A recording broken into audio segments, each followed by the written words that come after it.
The WeatherTech SportsCar Championship on IMSA Radio. Hello everybody and welcome to Canadian Tire Motorsport Park. A particularly warm welcome to those of you in the UK watching on Viaplay Extra in full and glorious HD. Nice to have your company on a Sunday evening at just after 5 o'clock. If you have managed to wrestle the TV remote away from your family. Around the world on RS2, IMSA Radio, live and free, no subscription required there. And of course across the North American continent on XM, Sirius XM 207, as well as IMSA TV. It's been an intriguing couple of days that have led us to this point as we're ready to get the Chevrolet Grand Prix underway. The Canadian fans only get one opportunity to see the IMSA WeatherTech SportsCar Championship, and they come out in their droves. The pit lane has just been cleared from the pit walk. At times, we couldn't actually see the cars on the pit lane. Before we take you very much further, we'll remind you that we're at Bowmanville, Ontario for this race. 2.4 miles, 2.459 if you want to be very pedantic. There are 10 corners on the circuit and the track has looked pretty much as we see it now since 1961. Famous in Grand Prix circles for the first ever dispersal and use of a safety car, although we probably should gloss over that because it didn't go awfully well and people are still arguing about who won that race. This weekend we've got plenty of action areas for you, including turn 5 at Moss Corner, and towards the end of the back straight at turn 8, that's the Mario Andretti straight, there's an opportunity as well to dive down the inside at White's Corner, turn number 10. It's not been all plain sailing. Hello everybody, I'm John Hindorf. Jeremy Shaw is alongside me in the IMSA Global Broadcast Centre. Shea Adam is in the pit lane and can give us an update on one of the cars that has not had it all their own way this weekend, and that's the Lexus. Shea.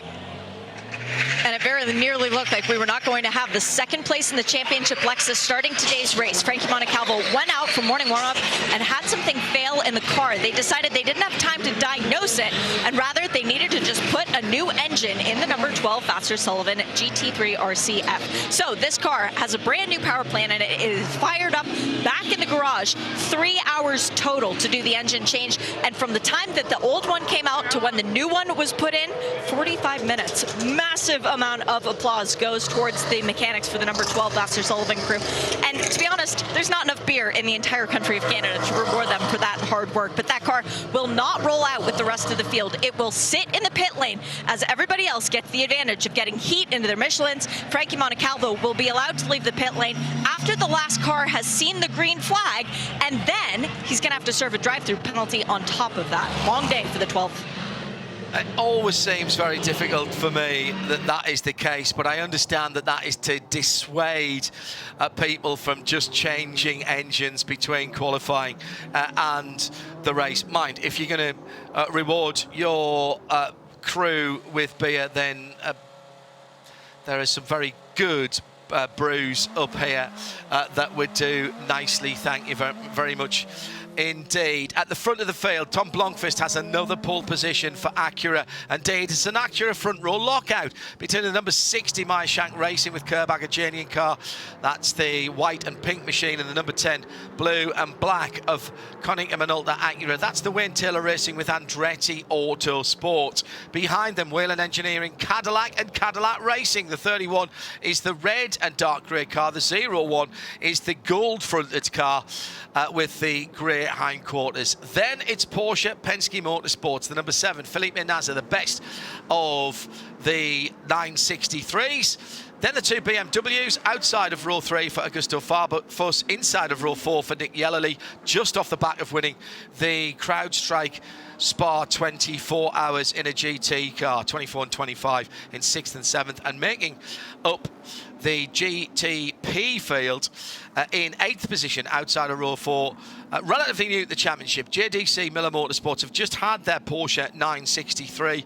The bright yellow machine is in a very creditable 8th position and will start ahead of the second of the Porsche Penske Motorsports number 6. It's Riley on pole position in LMP3 with the 74 car. Gar Robinson starting that. Jack Hawksworth is the best of the GTD Pro cars in 16th for Vassar Sullivan.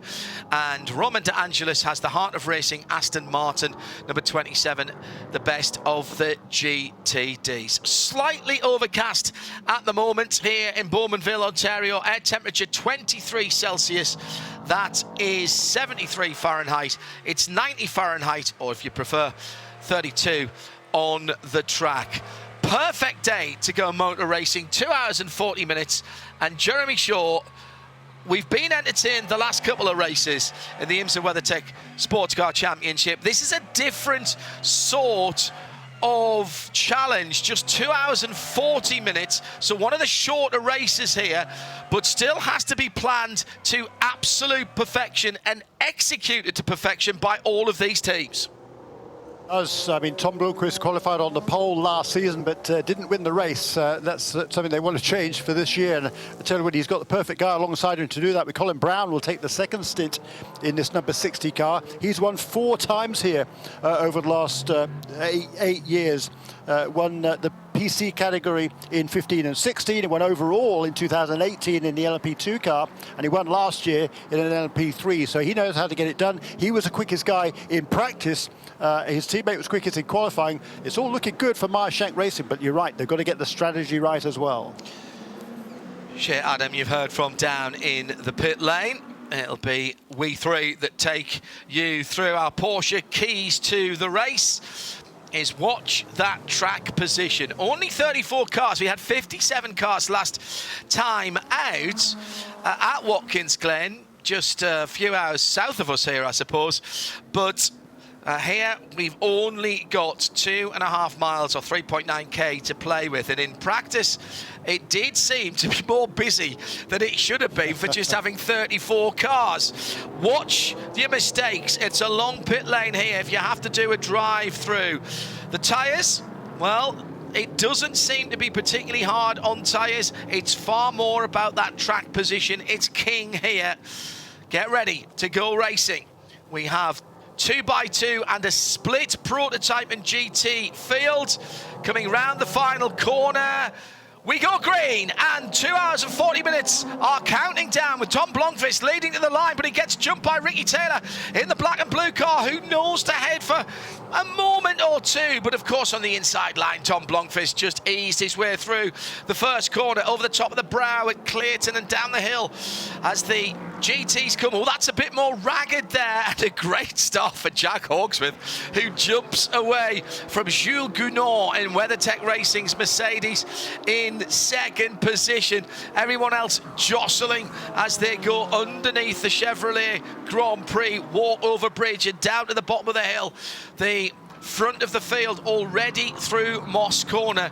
That's named after Sir Sterling Moss, and yes, he was here when that was carved out back in 1961. Phenomenal circuit that we've had here that has barely changed in those 61 years or so since we were first racing here. Good start by both of the classes. The GTs split from the LMPs and the GTPs, Jeremy, and at the end of the first lap, Tom Blomqvist has done the first thing he needed to do. He leads the first lap. Yeah, really good, clean first lap from him. Ricky Taylor tried to steal a march on him there. He kind of hung back coming through the final corner before the green flag, was on the throttle early, but Tom Blomqvist was wise, steady. He maintained that inside line into turn 1, and Ricky Taylor wisely gave him that corner. So he tucks into second place, but it was a nice try. GTD, yeah, I mean, Jack Hawksworth, he's not messing around, is he? He leads the championship on the pole position. Coming off another win, second of the season last time out at Watkins Glen. He wants another one here, and he took off with an emphasis at the start out of that green flag. into the pit lane for the Lexus number 12. Engine change between qualifying and the race means they started from the pit lane and they must have a drive-through, which, as I said, always seems a bit iffy to me, but I understand why it's done. Sean Creech Motorsport has a spin at the entrance to Moss Corner. That's the number 33 car that has gone around one of the LMP3 runners. Lance Willsey started that Ligier. Got Ligiers and Duquesnes in that class, and that's put him right into the front of the GT field, and I don't think that's going to be very helpful for the GT cars as they go through. Jack Hawksworth, Jules Goudon, Alex Riberos, Roman De Angelis there trying to hold on to his position ahead of Jordan Taylor. Now that's a GTD Aston Martin, the number 27, and the bright yellow number 3 Mobil 1 Corvette Racing Corvette is a GTD Pro. Right now, and towards the end of the race, that matters not at all. They are just, Jeremy Shaw, jostling for position. Oh, yes. And this is they're going to be doing so for the next 2 hours and, 38 minutes or whatever it is now. It's going to be a cracker. Whoops, and then that's a replay, I presume, of Lance Willsey's spin. Just coming down the hill there. We saw an LMP3 car lose it slightly differently yesterday, and had a heavy impact with the wall on the left-hand side of the track. As Lance Willsey just about gets it fired up again as the GTD leaders are coming on top of him. So does a good job of keeping out of the way there. And Jack Hawksworth leads then with the Aston Martin in second position. So he's made up a position on this first couple of laps. Alex Ribas ahead then of Jules Goudon on that first lap. Yeah, that was a nice move by Ribas. Top 3 in GTD are all pro cars now as they head round. And as I mentioned, that 33 car getting involved in the GT battle probably wasn't exactly what they wanted to see after it had gone around. Tom Blomqvist leads the motor race in the number 60, the pink, blue and white Acura Honda. To the rest of the world, of course. Honda Performance Development's very much behind that car here in the United States. It's their premium brand for those of you watching outside North America. Not quite a global brand, but they have absolutely waved the flag in this top category in IMSA for quite some time now, and they are first and second at the moment with 2 privately entered cars.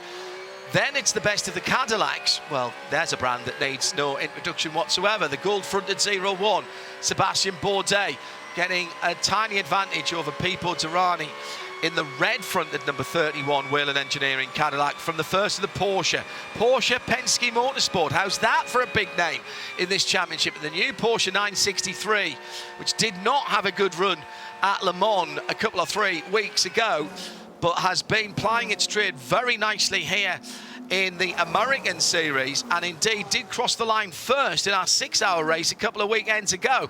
However, was then disqualified with a slight technical issue after the Salem 6 hours of the Glen. The 2 Cadillacs battling into turn 8, 9 and 10, with Pipo Derani trying to get around the Sebastian Bourdais gold-fronted car, and that's allowed Felipe Nasr in the white and red Porsche to close right up in them as they go through turn 2 now, Jeremy.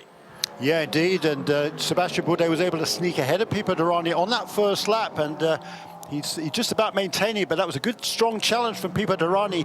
Elected not to try and go around the outside of him at turn 8, earlier stage of this race. That's probably the smart move, but he certainly thought about it. So in the opening moments of this race, the 2 Cadillacs battling for 3rd and 4th. What we know about this racetrack, first of all, it's quality. It is, I think you can probably call this old school in a lot of ways, Jeremy. Very little runoff. We never talk about track limits here because there is grass towards the end of the circuit, maybe down at the bottom of turn 2, but if you've gone wide there, you're probably not taking any kind of advantage. and the drivers absolutely love it. There's been a lot of investment here in the infrastructure and on resurfacing of quite a lot of the track as well. What it hasn't changed is how it was traced out back in the early 1960s. And that is the challenge for drivers, suspension technicians, for the tyre technicians and everybody else here this weekend. Yeah, it's cool, isn't it? Just a fabulous venue, and just wonderful to see so many people here this weekend. It's a tremendous crowd. I mean, they love their racing up here. There's so much enthusiasm for motorsport in general in the Toronto area. Well, in Canada in general, to be honest. And there's a big crowd on hand here. I think, yeah, we're already settling now into what should be a really intriguing race. Around the track on the PA and the local FM, around North America on XM, Sirius XM 207, and around the world on RS2, part of the Radio Show Limited network of channels, along with our TV syndications on the World Feed. Great to have your company wherever you are this Sunday. The two Cadillacs battling through traffic. I did say that 34 cars weren't that many, but I also said in our Porsche Keys to the Race, traffic density is going to be an issue. And the two Cadillacs battled by the Arrow-sponsored Lamborghini, the Huracan of Misha Goldberg, quickest in warm-up this morning. And that car, they've found a balance on that car that they seem to like, that black and green Arrow Lamborghini. And that car at the moment sitting in 5th position in GTD. GTD standing for GT Daytona, runs to global GT3 specifications and formula. So if you're new to IMSA WeatherTech Racing, you're watching at the moment what are called GTPs, LMDH if you were watching Le Mans, or Hypercars if you were watching Le Mans, or WEC earlier on today. LMP3 should need no introduction to you. That's a global formula. GTD Pro and GTD are basically GT3 cars, and there's no difference in the balance of performance or the performance potential between the two GTD classes. It is down to the driver experience that puts them in the different classes. We'll go down to the pit lane in a moment after we see this battle for 3rd, 4th and 5th with Felipe Nasr right there. And in fact, Augusto Farfus in the first of BMWs, the number 24, is now looking in the back of a Porsche as he goes over the under the Chevrolet Grand Prix. If he'd been getting over it, he would have been outside the track, which would have been rather difficult for him. Now heading up the hill to turn 3, Shea Adam is down in the pit lane with Aaron Tielitz from Lexus. Aaron, it was a rough start to, well, not the day, but, you know, you go out for morning warm-up, see an alarm on the system, doesn't quite look right, and all of a sudden you're putting a new engine in the car. Frankie Montecalvo, though, must be happy with his new engine because he's already passed a car for position. Yeah, I mean, to be honest, so far the heroes of the day are Vassar Sullivan crew. Those guys did an insanely fast engine change. It is not easy to change an engine on these modern-day GT3 cars. So many sensors and wires and hoses running everywhere. So to get it done in the time they did and to even be out there to start the race is amazing. And yeah, Frankie just absolutely killing it out there. This is his favorite track we go to, so we're going to make the best of today anyways. Are you going to let him do a little bit more than minimum drive time since it's his favorite track? We'll see how it plays out here, but yeah, he's doing a great job right now, and we're just gonna see where the race takes us. Nothing but good luck for the 12. Thanks, guys. Thank you. Joining the conversation with us at IMSA Radio on Twitter. Hello to the Discord group as well, and thanks for all of your input over the weekend, not just on this race, but also the 3 other events that we've been covering for you. In GTD, Madison Snow's gone by Roman De Angelis, Jeremy, to claim the GTD lead, but at the front of the field, Tom Blomqvist, relatively speaking at this early stage, has checked out. I know it's only 1.1 seconds, but it's been so close this weekend. That's significant right now. He had pulled up about 1.7 seconds before they found that traffic. Then all of a sudden, having the GTP cars were kind of spread out. Well, then last time around they weren't, but now Tom Blomqvist with clear traffic again is setting some good lap times down into the sevens. His fastest lap of race, 1 minute 7.46 so far in this race. 6.4, excuse me, 7.64. And just to put that into perspective, the fastest lap last year, the lap record for DPI cars was also set by Tom Blomqvist at 105.9. So, low to mid sevens at this stage in the race. That's pretty good going. And it'll be interesting now to see if he can extend his lead over the rest of these contenders. Antoine Comur, the Ave Motorsports Ligier driver, has been in and through the pit lane. That was a false start as assessed by race control. Lining up on the wrong side of the grid, has now had that drive through. So that has been done for that car. It was a drag down the back straight, the Mario Andretti straight into turn 8 and round the outside for Madison Snow in the red, white and black Paul Miller Racing BMW M4. Paul Miller Racing, the first team to give the new BMW M4 an IMSA victory, and proudly carrying the number 1 on that car. That was a lap or 2 ago, and Madison has not been able to pull away. I wouldn't expect that, to be honest. 0.3 of a second. In GTD Pro, it's the Paul Sitting Vassar Sullivan Lexus, the yellow and black car, the number 14 with the red number background that leads. Further back down the GT field, we've got GTD versus GTD Pro. Roman De Angelis has Klaus Bachler up his tailpipes. It's the Heart of Racing Aston Martin that comes out of the final corner and towards the start-finish line. And behind him, the Pfaff Motorsport Pro car with Klaus Bachler behind the wheel. This is one of the new GT3R 992 Porsche body shapes. 992 is the latest iteration of the Porsche 911. A little bit wider, a little bit lower, a little bit meaner. And always with Porsche, just a little bit better engineered. That's what they do, isn't it?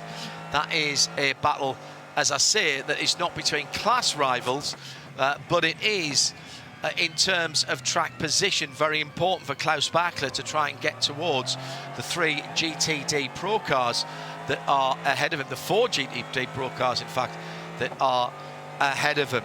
2 hours and 26 minutes, just under, still to go here.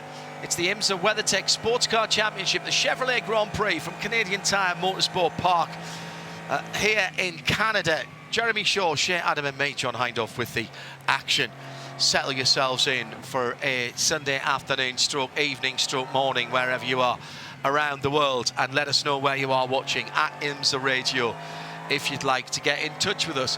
Nice, once again, Jeremy, nice consistent laps at the front of the field. Tom Blomqvist losing about a second to his best lap last time around, but he was in traffic in that leading number 60 Acura. Yeah, he's, as you say, settled into a reasonable pace here, sort of mid-8s he seems to be doing now. What's interesting to me is how much Sebastian Bourdais has slipped back the last 3 laps. The gap, on lap 8 they were all together as they were lapping the GTD cars for the first time. All of the GTP cars came pretty much back together, almost like the start. Since then, the gap went out to 5 seconds, 8 seconds, 9 seconds, now 10.2 from second to third. So Bourdais continued to hold on to third position, but seems to be struggling in traffic relative to the 2 Acuras that are out front in particular. Hello to Robert Bester, who's watching and listening to the world feed in the UK. Good to know that you are tuned in on a Sunday evening just after 5 o'clock. Motorsport Meister says, I love multi-class racing so much. Watching them duck in and out of traffic while battling is so entertaining. It certainly is. Alan Prosser is a wee bit late. He's just finished work and they had a christening and a wedding this weekend. He says, why do they choose my IMSA weekends for that? Don't they know I have priorities? Excellent. Alan, thanks. Good to know that you are tuned in. BMW versus Porsche versus BMW coming to the end of the lap. That would be Augusto Farfus in the number 24 car. That's the car with more blue on it than red for RLL. The car with more red on it than blue it's the 25, and that's Nick Yellerly, just off his 24-hour CrowdStrike at Spa win. And in between them is the Porsche Penske Motorsport number 6.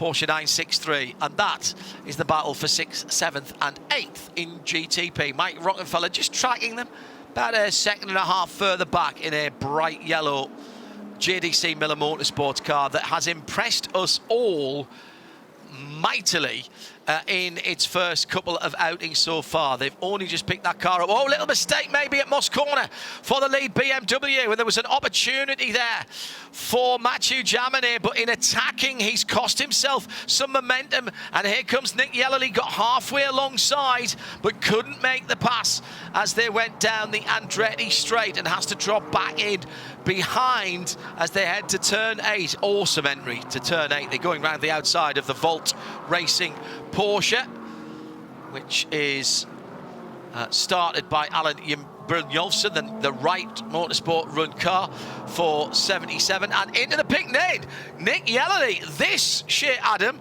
is very, very early from that battle for 6th, 7th and 8th. The number 25 BMW team RLL are in the pit lane. And you have to think that they're doing this because he was in so much traffic, John. It's a very out-of-order pit stop for them, but they are doing fuel. And are they doing tires? I can't actually see. They've pitted over the hump. I'll get back to you in a sec. We'll find out what's going on there with Shea Adam down in the pit lane. It could be, we talked about track position, Jeremy. These GTP cars, it's not an easy strategy here with 2 hours and 21 minutes left. What's that? 130 minutes or thereabouts. Can we split that into 3 easy parts from here? Not sure. Well, I think they're committed now to a 3-stop strategy, and I was thinking that the GTP cars could probably do it in 2. But if he thinks he's got good pace, if there isn't a problem on that car, if he thinks he's got good pace and he can turn it into 3 stops and running on his own without the other GTP cars around him, then maybe he can make some ground. But it's going to be a tall order to make up, the length of a pit stop, if you like, from now to the end of the race. I'm not even sure he stopped as his pit. Was that a drive-through for that car? I think he's gone straight through. He came in and went out within 40 seconds. So what was that all about? We'll get Shea to find out. A little bit of bump and grind in the GT category between the WeatherTech number 79 AMG and the number 3 Mobil 1 Corvette Racing Corvette. And here's our first, with 20 minutes to go, our first in-race update. VP Racing. Blomqvist leads by 2 seconds from Ricky Taylor. The 2 Acuras, 60 from 10. Third, Sebastian Bourdais for the best of the Cadillacs is 8.5 seconds further back, but he's got Pipo Derani in the red and white number 31 car right up his tailpipes. LMP3, Riley Leishier leads the number 74 car, that's the orange and blue car, by about 5.5 seconds from the first of the AWA cars, but that's under pressure from the Junior 3 number 30 of Ari Baylog as they're fighting through traffic at the moment. GTD Pro, Paul Sitter, Vassar Sullivan Lexus, the number 14 of Jack Hawksworth leaves from Alex Riberos in the heart of racing. Aston Martin, the 23 cars, 5.2 seconds further back. And in GTD, Madison Snow, Paul Miller Racing is ahead of the pack and has cover behind him. Roman De Angelis has a P3 car, the number 33 Sean Creed's Motorsport car, between him and the leader for about 2 seconds. That's our first VP Racing in race update. Shea Adam can give us news on that BMW down the pit lane. Nick Yellerly's dropped to the back of the GTP field. Was that a penalty, Shea? Nope, it was strategy. They've extended the stint for Nick Yellerly. They gave him fuel and replenished the energy, sent him on his way. No tires. So I wonder maybe if they were just looking, because he was pushed onto the grass by the Porsche Penske Motorsport car that time around. Winterbill love this circuit. Cracking day for sports car racing. Fantastic racing, and it's down at turn 1 where the action is at the moment. It's for 3rd, 4th and 5th position over the top of the rise as they go past the GTD leader down into the bottom of the hill at Clayton Corner. The gold fronted Cadillac, the 01 of Sebastian Bourdais, holds 3rd at the moment. The red, white and black Cadillac is Pipo Derani, the 31 car in 4th, and Felipe Nasr is the best of the Porsches, and they are right there. Cadillac, Porsche, as they head up the hill towards Moss Corner at the far side of the circuit, Jeremy. Yeah, but this is a real struggle for Sebastian Bourdais. For some reason, he's really struggling in the traffic here. He lost 4.5 seconds last time around to the two Acuras that ran mid 1 minute 8 seconds laps. There's a 12.9 for Bourdais last time around. That's really surprising. I mean, he's generally really incisive through traffic, but for some reason, either he's being super conservative. He's able to maintain that position, but he's under intense pressure now from the other Cadillac of Pipo Derani, who's got to be getting increasingly frustrated there, I think, and Felipe Nasr hanging in there as well. But meanwhile, Tom Blomqvist is edging out just a little bit. Whenever he has clear clear road, he's able to extend his lead a little bit each lap over the number 10 car of Ricky Taylor. But the Acuras are looking really, really good here in the race, as they did in qualifying yesterday afternoon.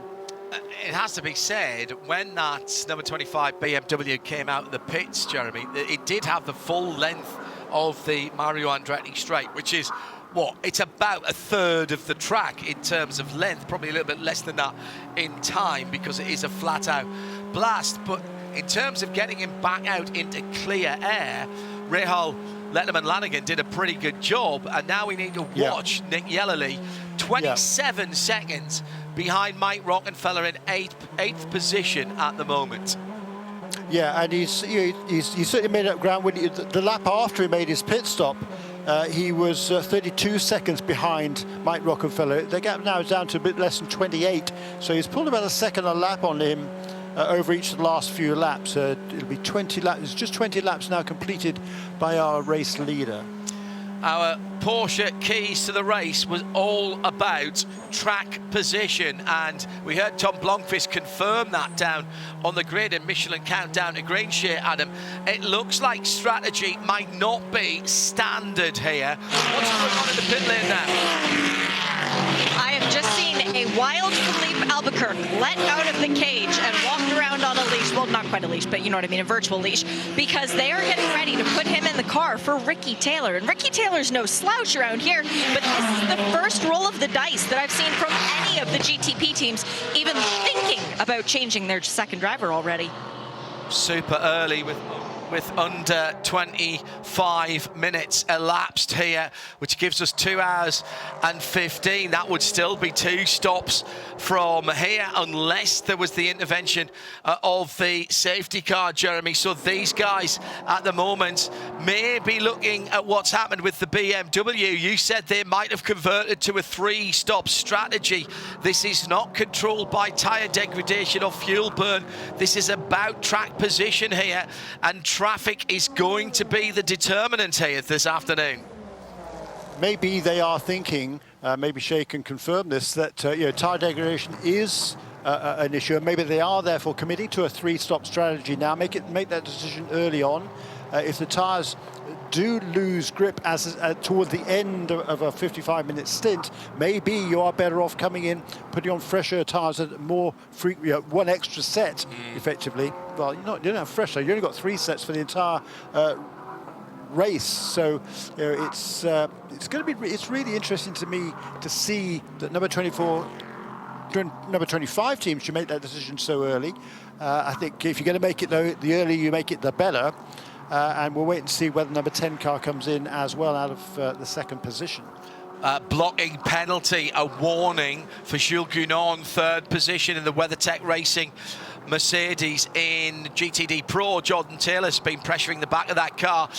Blocking here is determined as making a move in response to somebody behind you. You can pick a side of the track, move over and stay there. You can defend as much as you like down to the inside of the corner. What you can't do is move in response to what's going on with the car behind you. The car behind you has that advantage to pick a side and then change the side that they have picked. You can't do that when you are leading a battle, but a warning is all that Jules Gounon has been given for that at the moment. Into the pit lane for Misha Geusberg in the very quick Lamborghini. Quickest in the warm-up this morning, Shea, Adam. They are into the pit lane. This is taking some time for the number 78 Forte Racing machine. Unfortunately, John, it's quite a bit of damage damage the right rear of the car. They took the tire off. They put a new one on. They then took that one off. They're looking in there. Looks to be potentially some suspension damage. They did top it off with fuel, assuming the Misha could get back out, but it doesn't look like the 78 is going anywhere anytime soon, which is a shame because Misha and Loris were the fastest two drivers after the second practice session yesterday. Yeah, engine cover's coming off now. They need more access. We are anticipating the number 92. This is the Buddha car into the pit lane for Kelly Moss with Riley. Looks like David Bruley is about to potentially get out of the car, but we are way before driver time, isn't it?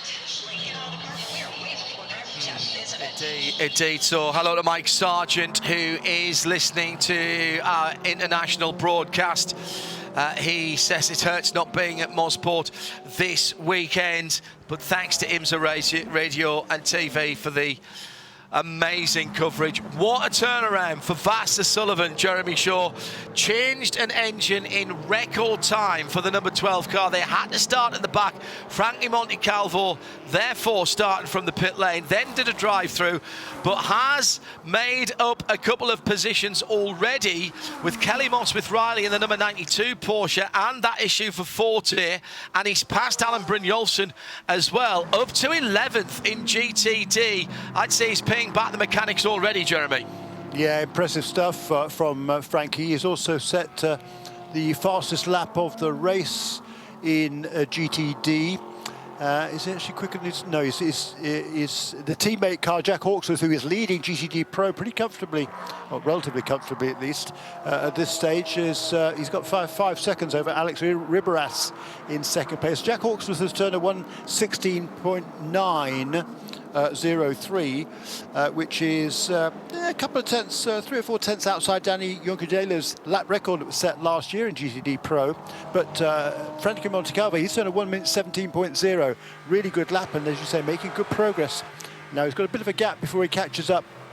He's got to get past Alan Metney, and then a bit of a gap to catch up with PJ Hyatt, but a really good first stint for Frankie Montecalvo, looking for, of course, his second win in a row.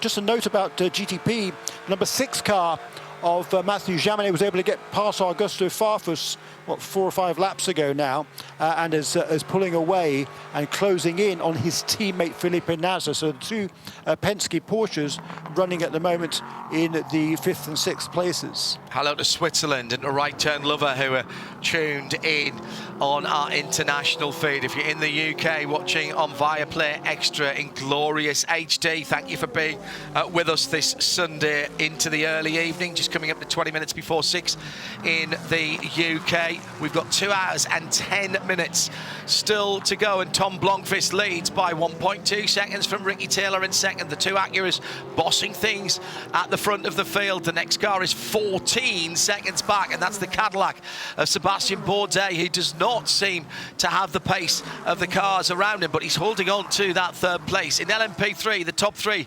Riley, AWA and AWA, that's a Ligier ahead of 2 Duquesne, 74-13 from 17. GTD Pro, Vassar Sullivan Lexus, Jack Hawksworth with a 3.5 second lead on the Aston Martin Heart of Racing number 23, Alex Riberas, and Jules Guenon, who is the WeatherTech Racing Mercedes driver in the white, mostly white, number 79. And in GTD, Madison Snow for Paul Miller Racing and BMW lead.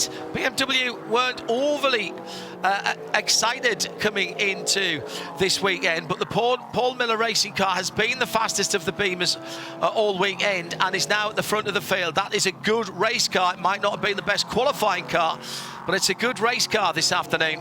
Roman De Angelis second for Heart of Racing's 27 car, and Michael Grenier for Team Korthoff. That's another Mercedes, the 32 car in third position. VP Racing in race update for our 2 hour and 40-minute contest, and barely half an hour completed. It's Jeremy Shaw, John Hindhaugh and Shay Adam bringing you the action from Canadian Tire Motorsport Park. And once again, the GTP battle for second, third and fourth are carving their way through the GT traffic, with Sebastian Bourdais trying to find some way through past the GT traffic. Michael Grenier just having to give way into turn 8 as the Porsche of Felipe Nasr steamed through into the final corner. little bit overcast, but 25 degrees in the air and 33 Celsius on the track makes for good racing conditions. Just over 2 hours and 8 minutes still to go, and no scheduled pit stops is what I would say at the moment. We've had a couple of speculative ones, including Nick Yellowly in the BMW M Team RLL, fuel only for that car. We thought there might have been a problem with it, but no. And now, Jeremy, he's going as fast as he's been all race in 9th position. Yeah, but he's not making any headway towards the cars ahead of him. 27.9 seconds was the gap from himself to Mike Rockenfeller. It was the same 10 laps ago, so he's making no ground at all relative to the other GTP cars. They're all turning pretty similar lap times, except for the two Acuras that seem to be really looking strong this weekend. Whoops, there's a heavy-handed pass. Okay, yeah, that's Lance Willsey in the LMP3 car. Was kind of in the middle of a pack there in the GTD ranks, and the number 9 car, that is Klaus Bachler, was fed up with following that LMP3 car, wanted to get past. Here's the Corvette number 3. Yeah. That incident was up at Moss Corner that Jeremy was describing. The Pfaff Porsche, the number 9 car in 4th position in GTD. And this looks fairly standard, and it's a driver change as well. Shea Adam is watching this one for us. Fairly standard, but full service for the number 3 Corvette. Fuel tires and Antonio Garcia taking over behind the wheel. Has a win here at CTMP, but that was in 2014 as the Corvette roars away back into life. I do love the sound of that thing when it's making a burnout. And we are anticipating the Pfaff Porsche coming in the pit lane here too. Crew is up on the wall. They have new tires. They have the fuel probe. I do not see Patrick Pilet helmeted though and ready to get in that car. Thank you very much, Shea. Hello to Brittany Tandy and Felix from sunny Bedfordshire. At the moment, Nick Tandy not in the car, but waiting for his turn in the number 6. Mathieu Jaminet is in 6th position at IMSA Radio if you'd like to get in touch with us. Wicker Bill has done that as well after a busy day of motorsport. Carmine's in Pennsylvania. Amazes me, he says, how some of these drivers have gone from the US to Belgium, back to Canada, back to back to back to back. Don't know how they do it. They are full-time professionals. That's how it comes. Into the pit lane for the number 79. This was the 3rd place GTD Pro car. Jules Gounon staying in the WeatherTech AMG. Shea Adam. Yes, he is, but he's getting 4 new Michelin tires. They still have the stickers on them, so he's going to be a very happy boy to get new tires and go play in a race for the first time for Jules Gounon, the Andorran driver. We're still waiting on the Pfaff Porsche to come in, and also now scrambling up into life, Alex Riberas will be making a pit stop soon, and he will be staying on the pit box. He won't be happy about that because he loves racing at CTMP, but it's time for Ross Gunn to shine. Something I missed about 10 minutes ago, but this could be important. The number 6 Porsche Penske Motorsport just done its fastest lap in the hands of Mathieu Jaminet, but was called for overusing energy and power about 10 minutes ago. At the series here, much as the FIA WEC does, have their own torque sensors on the drive shafts of the GTP cars, and the car number 6, the Porsche of Porsche Penske Motorsport, failing to adhere to controlled powertrain parameters. It's a warning for now for that car. We're seeing more GTD cars into the pit lane, including Jack Hawksworth from the lead of GTD Pro and Alex Riberas from 3rd share. And split strategies, because we saw the driver change from Corvette. There is no driver change going on at Lexus. Jack Hawksworth stayed aboard. Fuel and tires for them, and a very good stop as well for the Heart of Racing, the number 23. But as I mentioned, Ross Gunn is now behind the wheel of that car. And if I walk up to Pfaff and just sneak a look, Patrick Pilet still sitting cross-legged on the box. So some of the cars have changed drivers, some being Corvette. Everyone else, and Aston Martin, everyone else has stayed the same. Very interesting. Richard P points out that he's trackside at CTMP, says installing Antonio Garcia into your car is never a standard pit stop. I rather like that. At IMSA Radio, Brittany Tandy is watching on Viaplay Extra in the UK with Eva and Felix. And hello to Sebi Kerner, who's watching on the train on his way back from Norris Ring DTM. Busy weekend with everything going on. Enjoying this as I'm heading back home. That's our world feed for you. All live, all free, no blocks, no breaks. And still, Jeremy, over 2 hours to go here. Yeah, absolutely right. And look, those pit stops by the GTD Pro, those are absolutely on schedule for those guys. From here, they can get to the end on one more pit stop. So they're working forward from the end of the race till now. If it stays green all the way, they can get it. They can get there. It'll be a bit tight for the Corvette, but that was the first car to make that decision, and the other one's just following suit there, just to ward off the potential for a full course caution. If there is a full course caution at this stage, pits are closed. Those cars that have not yet made a pit stop will be disadvantaged, because after everybody packs up behind the safety car, they will come in to take on service. The other cars don't need to do so, will stay out, and therefore will leap ahead of those cars that hadn't. So that is why we saw the number 79, the 23 and the 14 all following suit on that Corvette. And here now is the first of the GTD cars to come onto pit lane. That's number 27, Roman DeAndres. The minimum drive time not yet elapsed for GTD, so DeAndres will be staying in this car. And that was the second place car when he peeled off into the pit lane. As Jeremy said, staying in the machine. A set of new Michelin tyres going on to the left-hand side. And yes, they're doing all four. And Marco Wittmann yet then to get in that car. As the fuel, the VP Racing fuel goes in. Tom Blomqvist still leading by 2.6 seconds. Ricky Taylor's just done that car's fastest lap of the race in second, as also putting a fast lap in after the pit stop, Antonio Garcia. Plug and play accessory, possibly. Certainly. It's a bit like chipping the car, isn't it, when you put these drivers in? And he's right up the tailpipes now with Frankie Montecalvo. Now, he's in 10th. Frankie is in 10th position for Vasser Sullivan. But just ahead of him by about 3.5 seconds is second in GTD Pro. The GTD Pro cars having stopped early.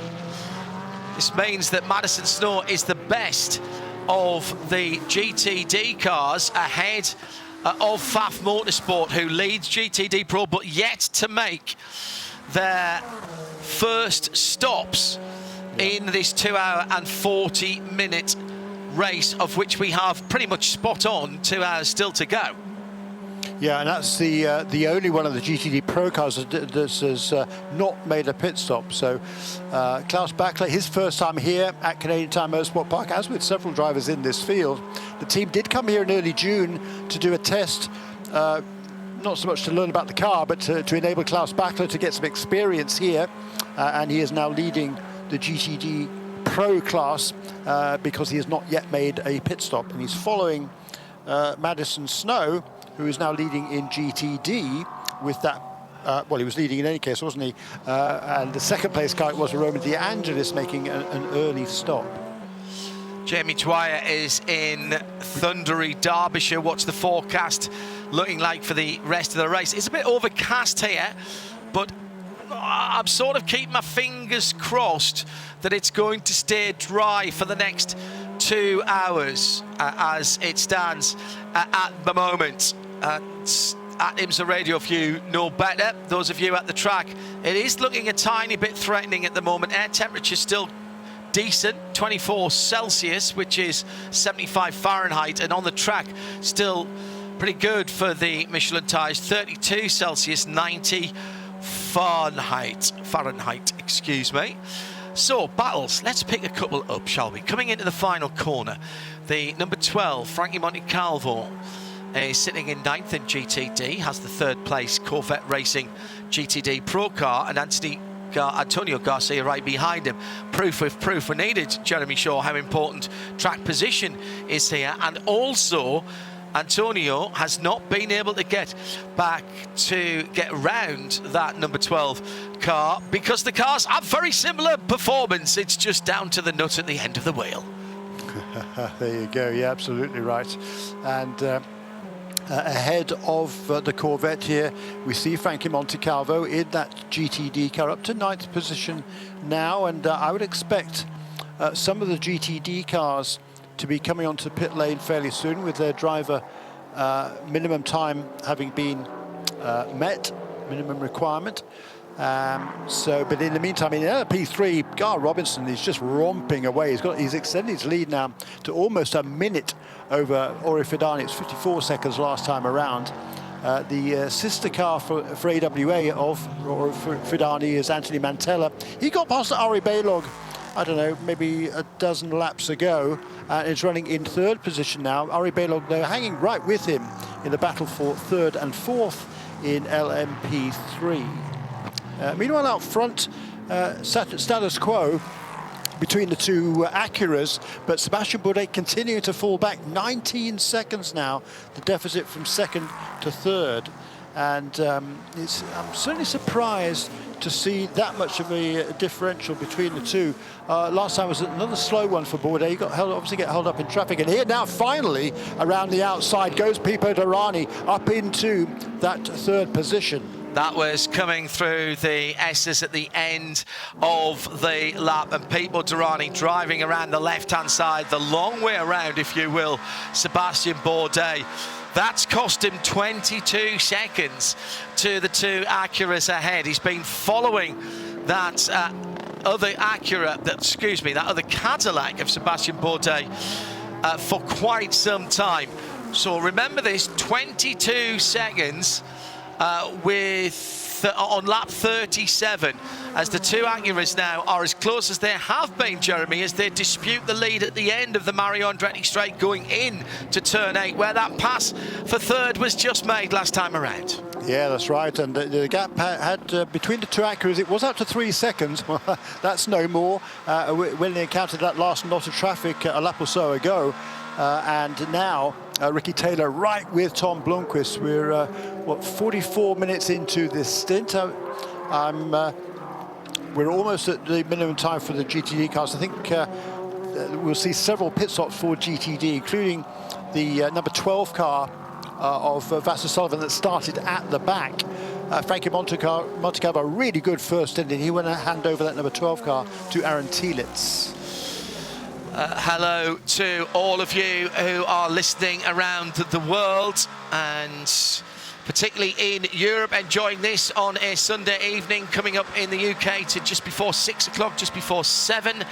Hello to Elizabeth McKenzie, who's in sunny Mallorca.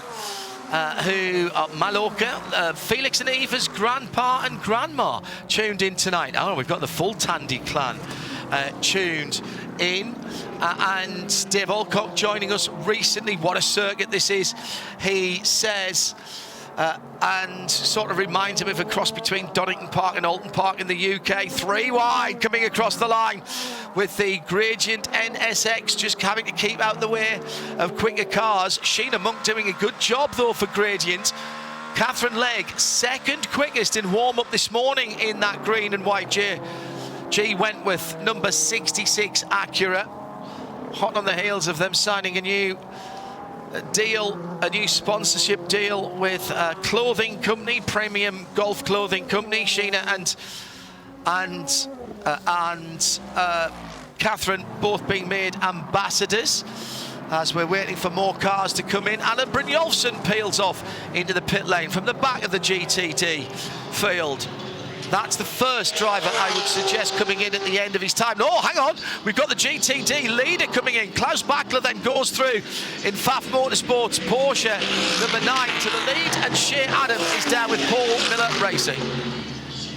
Fuel, tires, and a new driver for Paul Miller Racing. Minimum time has been met. This is part of their strategy. Brian Sellers is going to be taking this car to the end of the race as Alan Brynjolfsson concludes his service and rejoins the track. But now it's not Alan, it's Trent. Fuel and tires for for the Wright Motorsport number 77 Volt Racing car. We've also got 3 LMP3 machines in. Both of the AWA runners, Ori Fidani staying on the pit wall because now it's time for his co-driver Matt Bell to take it to the checkered flag. Wayne Boyd has taken over for Anthony Mantella in the Daytona winning number 17, and also in Junior 3 racing, hometown hero Eric Chris, yay, taking over for that machine. He set the fastest lap of the weekend, the fastest lap ever for an LMP3 car around this place on Friday afternoon. Let's see what he can do in the race. We've also got that JG1 with Acura. You mentioned it for Canadian Racing. Sheena Monk done. Now it's time for Catherine Lake to shine. And the team operating this weekend with heavy hearts. Andrus, their strategist, their main guy, let's face it, not here this weekend. Andrus, we miss you. Instead, Andrew Pinkerton is filling in and doing strategy. Mark Miller also helping out on the box. They are going to try and get a trophy for Andrus. But that is a very clean stop for all the aforementioned cars. Paul Miller Racing, first ones back out on the track. We wish you all the best, Andres. Didn't realise that you weren't track side. Mark Miller off the back of an excellent run to just off the podium yesterday for Faze Motorsport with long associations with that team. Now into the pit lane, Brendan Areeb for Inception Racing and the McLaren, the black and red car. We've also got BMWs from Turner Motorsport. It's the 96-inch here, Adam. It's the Taco Mobile for Patrick Gallagher, having done his drive time, now handing over to Robbie Foley. Fuel and tires in that car already back off the lane. Great burnout by Robbie, kicking the tail out, getting a little bit close to the pit wall, but that's all good. He didn't hit me. And for Brendan Areeb, staying on the pits as he has now done his drive time at CTMP, handing over to CTMP rookie Frederick Shandorf. McLaren fires back up into life, just waiting on the fuel. Very good stop for Inception as the first of our GTP teams for an appropriate pit stop time. Not early. We're going to see the JDC Miller Motorsport Porsche coming in and Rocky taking over. Magnificent stuff here at Canadian Tire Motorsport Park. Shea Adam in the pit lane, Jeremy Shaw and me, John Hindolf in the booth. Just a moment or two ago, the usual Samozel. I think we had 4 across the track at the bottom of turn number 2, and it was a change of position as the Porsche went round one of the Cadillacs. That was the 01 car. And I think that was Felipe Nasser going past Sebastian Bourdais. Might have just finished that manoeuvre off slightly off the track, Jeremy. Yeah, and Bourdais really struggling. I don't know what it is, but he's either he's just trying to stretch that fuel load or struggling with tyres, or I don't know what it is, but he just doesn't have the pace. I mean, since Pipo Derani got past on lap 37, which was 5 laps ago, Derani has pulled out 6 seconds more now over Bourdais, with Nasser up into the 4th position. Meanwhile, the gap from 2nd to 3rd, Taylor to Derani, when Derani got past Bourdais, it was 21 seconds between 2nd and 3rd. Now it's 17, so he has made some inroads into the lead of the Acura. And now having lost a place to one of the Porsches, Jeremy, just to underline what you were saying about Sebastian Bourdais, Mathieu Jaminet is right up his tailpipes as they go down the long Andretti straight, which is not straight actually. It's got a couple of kinks in the middle of it and a couple of quite steep rises as well. Coming through to the end of the lap now, the gold and dark grey Cadillac comes to the line with the red and white number 6 Porsche 963 in close contention there. Neither of those cars have stopped. In fact, none of the top 7 have yet made a pit stop as we're into the 51st minute of running. Back down the pit lane for the number 12, Frankie Montecalvo. Now, this is the first standard stop for this car, I believe. Remember that it was in for its drive-through. Also, mechanical black flag for the number 33. That's the Sean Creech Motorsport LMP3 car. It's full service, Shea Adam, for the car that started in the pit lane and then had to do the drive-through. It's been a clean drive for them so far. It's been a really good drive for Frankie Montecalvo, who gets out of the car, slams the door. His work is done. Now it's all up to Aaron Telitz, the crew, with a great pit stop, just waiting on fuel for this number 12 Lexus, getting their stop done before we get all the GTP cars coming in, because I am starting to see movement on the wall from the 31 Whelen Engineering Cadillac. Nothing yet from the BMWs or the Porsches, as indeed the 33 does come into the pit lane. Perhaps that was a team-requested black flag to get him in for the pit stop. Fuel Tires driver change. Lance Wilsey out. Joao Barbosa has taken over the 33. Shea Adam in the pit lane. Just under an hour and 48 minutes still to go. What a brilliant race we're having so far. Penalty for the 78 car. I'm just taking, I think that's what race control have just said. That's Misha Goikberg. That's gone behind the wall, actually. But they had too many people working on the car. So if and when that car comes out, it will have a drive-through. Now, back to the front of the field. Ricky Taylor from second. Here's the first of the Acura pit stops at the end of lap number 45. The black and blue car comes in towards the end of the pit lane and to its stop. Albuquerque must have been wanted to be left alone, because he's been sitting with his helmet on this entire time, as he now is taking over the car and needing to wear the crash helmet for the first time today. He's getting strapped in. Philippe, whose best finish at this track is only 4th. I would have lost a lot of money on that. They are doing fuel for new tires. They look lightly scrubbed in, but very lightly, as if they did that at the start of qualifying. But of course they didn't, because Ricky stayed out on track the entire time. So now they close the door for Philippe, make sure his belts are all done. He's looking in the mirror to see if there's anyone in the fast lane, looking in the other mirror to watch the fuel nozzle come out. There it goes, 38 seconds stationary for the Konica Minolta Acura. Good stop. And that includes a full tank of VP Racing fuel. Here's another penalty, and this is significant. It's Robbie Foley for Turner Motorsport failing to adhere to minimum refueling time. That'll be a drive-through, and Robbie Foley for Turner Motorsport already coming in to answer that penalty as the leader heads to Shea Adam. The number 60 Acura with Tom Blomqvist is in the lane. Fuel Tires and a driver change as Colin Brown, 5 times a winner at CTFB. Colin Brown takes over this car. These tires, they are shiny and new, so that's nice for the Meyer-Shank Racing crew. We also have the LMP3 leader in Gar Robinson. Phenomenal opening stint from pole position, led the whole way. Well, now it's turn for his best friend, Felipe Fraga, to take over. And a little further down the pit lane, Fuel Tires and no driver change yet. Nick Grenier staying aboard the number 32 Team Cawthorpe Mercedes. It will be Mike Skeen at the end of that race, but it's not quite time for him yet, as that's the sound of the engine revving. The 74 with a fast pit stop came in behind the Meyer-Shank Acura, left well clear of it. Wow. That was the LMP3 Riley, the Ligier that Shea was talking about, the Ranch 74 orange and blue car that got out ahead of the leader. Meantime, what about the chasing pack? We've yet to see Pipo Derani come through and make his first pit stop, so it should be the Cadillac number 31 that's leading at the moment. But did the number 60 get out ahead of the number 10? There were the cars at the front of the field. Yes, it did. Yes, it did. Number 10 just coming over the top of the rise. The Konica Minolta car between 1 and 2. 31. Pipo Derani leading by around about 5 seconds from Porsche Penske Motorsports. Porsche 963, the number 7 car. That's the one with the black stripes on it. Then Sebastian Bourdais, another 2 seconds further back. Then Mathieu Jaminet, but none of those cars have stopped. It's 30 seconds between the leader and the first of the cars. Check that, it's 1:19 between the leader and Colin Brown, as in comes Augusto Farfus for BMW. And that looks like a full stop as well, Shea Adam. It is. It's Fuel Tires, energy replenishment, and a driver change, as Philip Eng has taken over from Augusto Farfus, who walks kind of slowly back over the wall. His work is done. And as Philip told us in the Michelin Countdown to Green, it is very physical work driving these cars.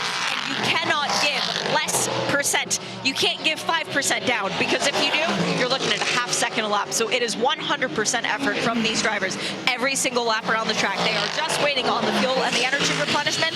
Now the BMW fires back up and leaves on full electric. Up on the wall also for Wayland Engineering, IC and Alexander Sims, but more importantly, looking back towards pit in, the number 6 Porsche is on the lane, 3rd in championship points. This is Mathieu Jaminet handing over driving duties to Nick Candy. So hello, Brittany, Eva, and Felix. Your dad is about to take over the wheel of the number 6, and we have some scuffed tires going on this car, so they are still fairly new, but they have had that sheen taken off. Let's see if that helps Nick Tay to get them up to temp and pressure a little bit quicker. Still no movement on the wall for the number 7, but Matty Campbell is helmeted and sitting there waiting to be let out to play. Meanwhile, Renger van der Zande is now standing on the wall for the 0-1 Cadillac Racing entry, so I think Sebastian Bourdais might be pitting here soon. What a first hour of the race that we have had. Coming up to 58 minutes. And Jeremy Shaw, the Porsche's going pretty long, and the Cadillacs, as Pipo Derani comes in to the pit lane. 57 minutes completed. We've yet to have Seb Bourdais. So, Seb Bourdais not quick. Do we think he was saving fuel, Jeremy? Yes, I'm sure he was, but he's still going to be a long way back when they make these pit stops. Whether he can make up that amount of deficit in the closing stages will remain to be seen. There's a minimum pit stop time for a full replenishment of the energy systems, primarily fuel, on these cars. But yeah, I don't think they got the pace. What's interesting to me though is the pace of number 31 car, which was really good at the end of that stint before he brought the car onto pit lane. Also into the pit lane, the FAF number 9 Porsche, slightly changed livery this weekend. And that looks fuel, tyres and a driver for the FAF Porsche. Klaus Bachler out of that car. Came in from the leader GTD Pro. Jack Hawksmith will go back through in the number 14, Vassar Sullivan, Lexus. He started the race, so yet to get out of that car. Time for me to take a quick pit stop too. Got a nice cup of iced Sacred coffee here, and for sports car fans, the sports car coffee available now with 20% off using the codes LeMond20 if you head to sacredcafe.com. That's in Europe and in the US, supporting a number of drivers and teams in endurance racing. Thanks to Tubbs and the team. sacredcoffee.com and the code LeMond20 to top up your beans or your pods, which are all biodegradable nowadays, by the way. Bourdais in. Alexander Sims has taken out the Wayland Cadillac. Full service for both of those cars. So that means Felipe Nasser comes through to the front of the field for Porsche Penske Motorsport, yet to make his stop. And I think the only car, yes, Jeremy, the only car in the field that has not yet made its first stop. And it will be a full hour then for Porsche number 7. Yeah, that's it. That is impressive. That's going to mean a much shorter final stint for that number 7 car compared to certainly the Acuras. 6 laps. If he comes in next time around, it'll be 6 laps after the number 10 car, which is the first car to pit. And there's a move for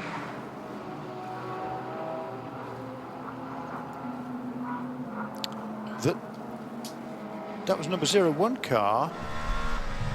Oh, sorry, we're seeing a replay. Beg pardon. So Felipe Nasser comes into the pits in the Penske Porsche Penske Motorsport, number 7 car in. That's the car with the blue lights on the front in the pit lane. Another full service stop share, Adam. And another windshield tear off as the clouds start to get thicker and thicker and sunglasses become more and more unnecessary. Fuel and tires for Matty Campbell, who is now aboard the number 7 Penske prototype. Remember last year he won in a Porsche, but that was a GT car. Driving around here in a prototype, completely different world. The car's been stationary for 40, 41. Now it fires into life and goes. It's a 40-second minimum refueling time. If you are going from completely empty to completely full, I think that was almost completely empty. Well, it would have been absolutely. Yeah. I would have said so. If it wasn't, then they've got something that perhaps only Turner Motorsport and us know about, because they went long yesterday. Tell you what, John, we heard a little while ago, didn't we? Number 96 car was penalised, wasn't it, just now for a short pit stop? Correct. Yeah, and that's exactly what happened yesterday after the race. Turner Motorsport won the race yesterday for Michelin Pilot Challenge, having made just one pit stop in GS, the only car to do so by a clear margin. I mean, so they ran 3 or 4 laps more than anybody else. And after the race, they were penalised actually twice. Number one, the car was underweight, they put to the back for that. And then also the pit stop, one pit stop they did make didn't meet that minimum refueling time requirement, so it's put to the back again. Not quite sure what that means, but anyhow, what it does mean is that most emphatically they lost that win yesterday, which therefore went to Hattori Motorsports. A brilliant debut then for Parker Thompson and Billy Johnson, who finally gets his record-breaking 24th win in Pilot Challenge. Renger van der Sande just with an issue a moment or two ago at Moss Corner, and also a little dink on one of the Porsches. That would have been Nick Tandy. He's head down to the pit lane. Felipe Nasr has done his stint, and Shea is with him now.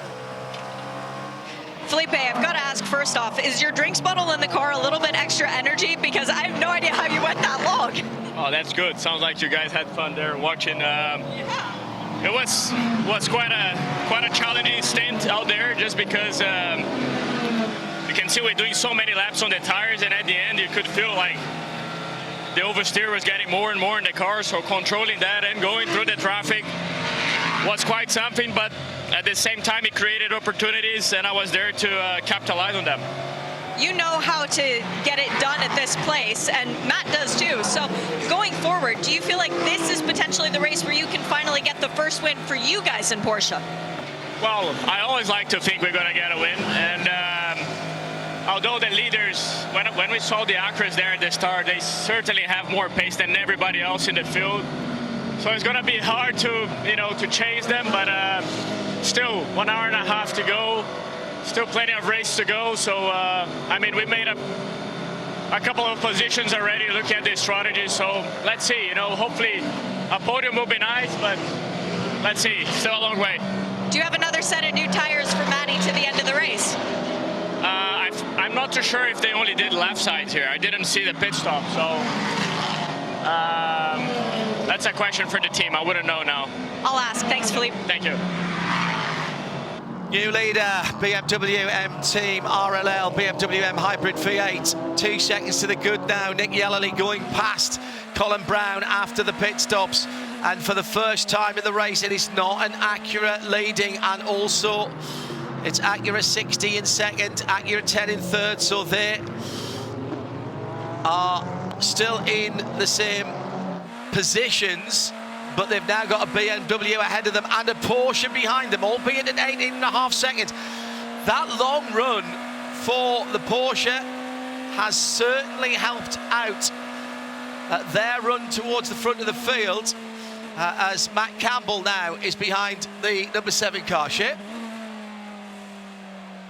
With Sebastian Bourdais now, you've just gotten out of the car. You look exhausted. How difficult is it out there? It's just stressful because you have to commit.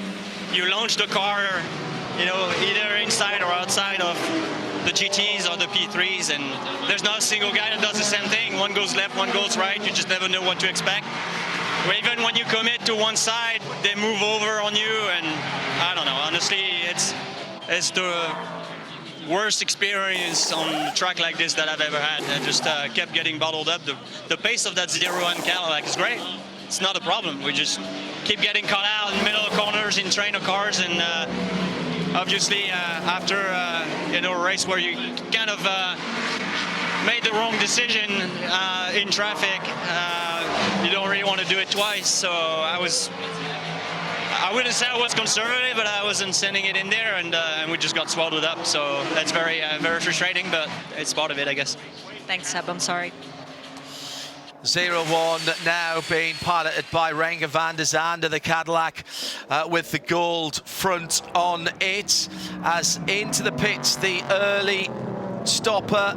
That was the BMW. And that was the number 25 of Connor De Phillippi. I reckon that was 40 laps there, Jeremy, by that car. That was the car that came in off kilter to everyone else. Correct, and you're committed to a three-stop strategy, so they've still going to have to make one more stop even from here, as with everybody else. They're going to be towards the tail of the day, so tail of the pack. So it's not been a good day for BMW, no doubt about it. But they tried something, it hasn't worked, or unlikely to work. Well, I don't think it can work now.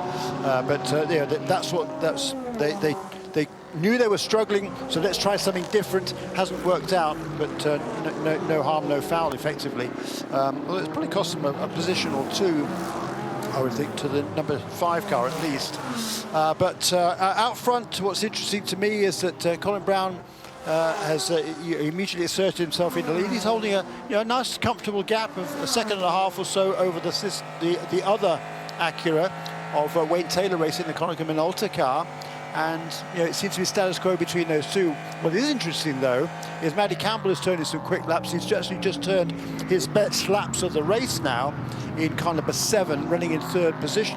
And by running a lap longer than the 01 car, he's made himself a big gain there. And by running 2 laps longer than the number 31 car, he's leapfrogged it. So it's now, before the pit stops, number 31 car was ahead of the 7 car.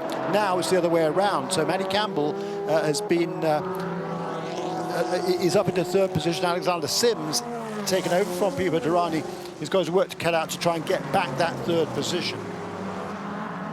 Good news is we have all 34 cars running again. The Forte Racing powered by Unitronics Lamborghini is back out, although many laps down, sitting in 14th position in class and 34th overall as we take a VP Racing in race update. We'll start with GTD, where Brian Sellers leads for Paul Miller Racing. He's 18th overall, leading the GTD class by just half a second from the Aston Martin of Roman De Angelis and the Heart of Racing team.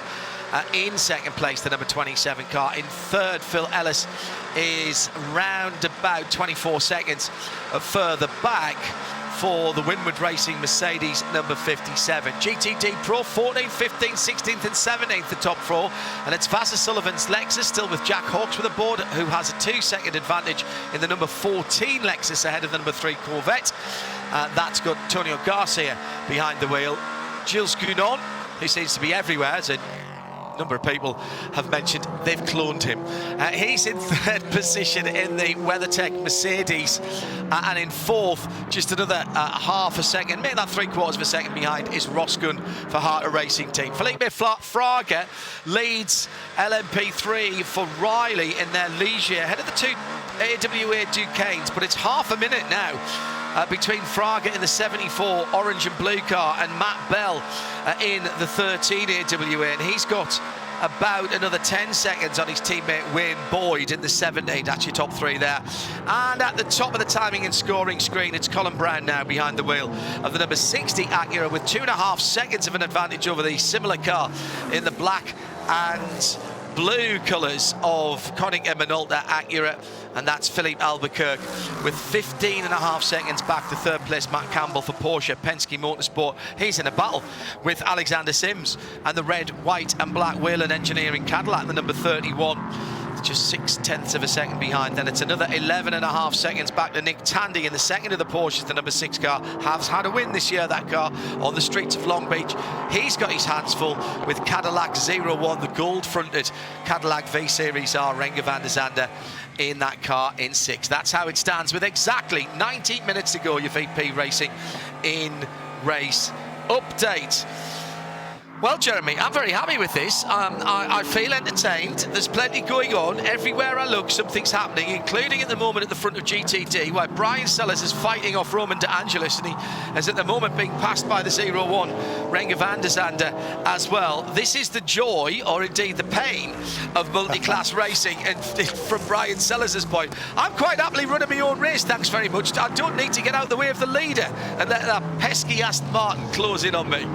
Yeah, fascinating contest here in GTD. Up in Pro, Hawksworth still leads, as he has done from the start, and he's got now, but now only a couple of seconds over Antonio Garcia. That early pit stop for the Corvette paid dividends. They were able to leapfrog ahead of the number 79 WeatherTech Mercedes, which, by the way, had a balanced performance brake coming into this weekend, a bit more powerful than that number 79 car, and that certainly has been pretty competitive.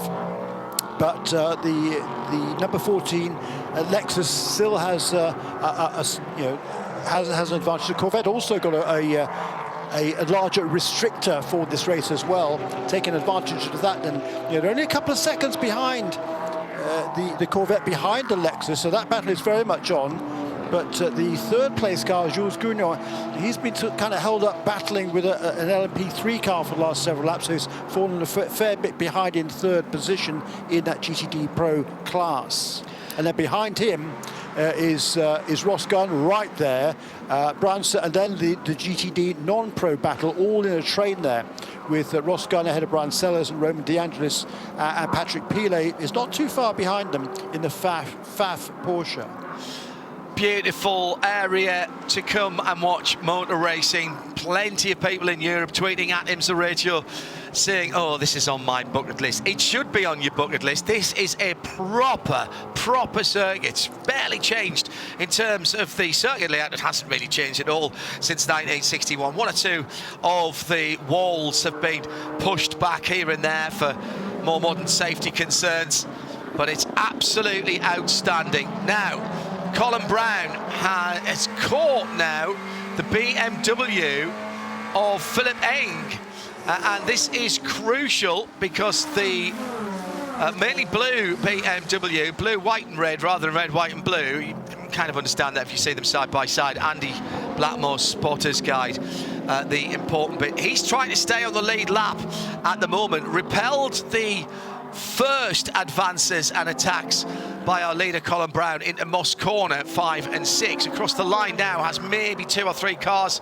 lengths, as that's allowed Philippe Albuquerque to close in on the leader. Albuquerque goes to the right, then to the left, then to the right again as he comes past the Turner BMW as they head down the hill towards the bottom of turn 2. That was the number 96 car of Robbie Foley that was in the mix there. So the battle for the lead caught up behind, I reckon, the last car on the lead lap, Jeremy, at the moment, that being the number 24 BMW. Yeah, that's exactly right, and bottled up here just a little bit, as you say,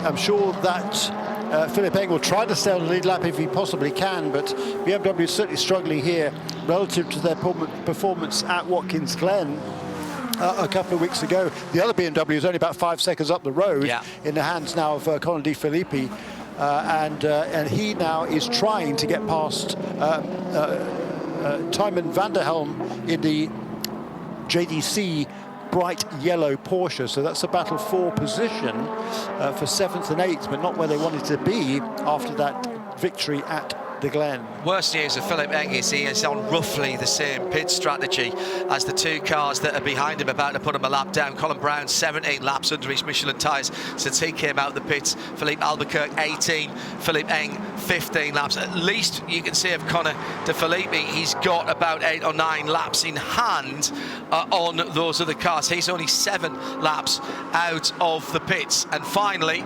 the pass is made by the leader, but there's that was very close indeed between Philippe Eng and the number 10 of Philippe Albuquerque, the Konica Minolta Acura, as they were coming down the hill towards the bottom of the hill at turn 4 before you climb up to Moss Corner at 5 and 6, and that's cost a heck of a lot of time. It was 2 or 3 tenths between the first 2.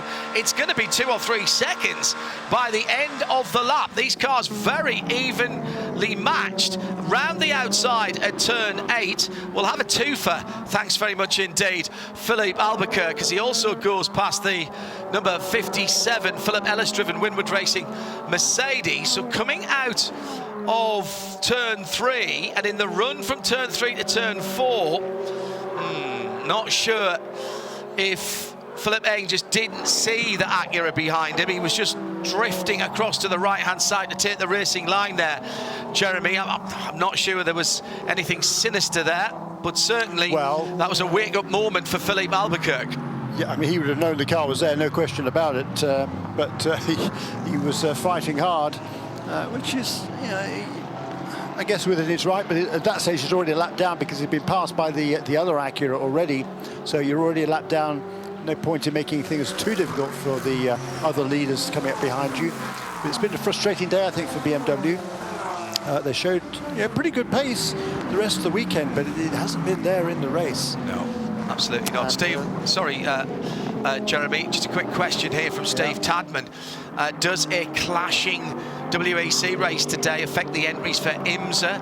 Although he is loving the circuit, it looks like a bit of Watkins Glen, a bit of Kyle Army, a bit of Spa, and a bit of the Nordschleifer. I think you're pretty spot on there, Steve, actually, for Canadian Tire. I don't think it does, because most of the big teams, so Porsche Penske Motorsport have separate operations here, Cadillac have separate operations. BMW aren't in WEC at the moment, but when they are, it won't be the US team. So I don't think it has affected here. 34 here is about right for a standard race. The longer races, we had 57, didn't we, at the Salem 6 hours of the Glenshire, and a lot of those cars we had a couple of weeks ago were cars that were only in the 4 Michelin Endurance Challenge events. Correct, and as far as entries are concerned, it hasn't really affected it. As far as drivers, well, they've chosen to be here this weekend, namely Philippe Albuquerque and Tom Blomqvist, who are two of the drivers for United Autosport in their LMP2 program. They are here racing GTP cars. We have lost some of the big names. Laura Wontrop-Klausner with Cadillac Racing and GM. Normally, she would be here on IMSA weekends as there's contact out on the track. The other big one is Roger Penske, who is not here, and the pits are closed. Full course caution. Coming after 1 hour and 18 minutes, and that's the heart of racing. Aston that's gone in hard at the end of the lap. That was a car that was well up the field. This is the Ross Gunn Pro car, the number 23. Already the AMR IMSA Safety Porsche Cayenne is on the scene, and that is a big contact. The car looks in pretty good shape, save for the front of it. Now, did he jump or was he pushed? The good news is the driver's door has come open. They're talking to Ross Gunn behind there. The windscreen wiper's been pulled off the screen. That suggests the car went in backwards to start with, although the front of the car has been destroyed. This is right at the end of the lap, coming out of the S's at turn 8 and the run down to turn 9. There is cover on the concrete wall there to the tyre stacks. It's quad stacks, I think, where the initial contact has been, and then double further down. Good news from the team. He has been talking to the team. So I know Ross's family and his girlfriend's listening in now. He's sitting on the sill of the car. He's got himself there, just unfastening everything. He's been talking to the team. So that looks bad, but the good news is that Ross is moving, just uncoupling all of the bits and pieces from his helmet, his drinks bottle, etc., and stands up, takes his helmet off without any assistance. He looks a bit more cheesed off than anything else, if I'm honest, which might suggest somebody else was involved. And yeah, I think so. It's the WeatherTech Mercedes who's side by side coming through, and there was the touch coming through turn 8 into turn 9. There's literally no runoff on the side of the road. That's a big incident, and thank goodness for that 4-layer banded tyre barrier there. Well, the 79 doesn't move on the inside. They were side by side. Call that one, Jeremy Shaw. That's a tough one for race control. Well, yeah, but the number 79 car is on the inside line. He drifts out. He just twitched a little bit, didn't he, the car? And the number 23 car was already committed right absolutely alongside on the outside line. Certainly, a 23 car did absolutely nothing wrong there, in my opinion.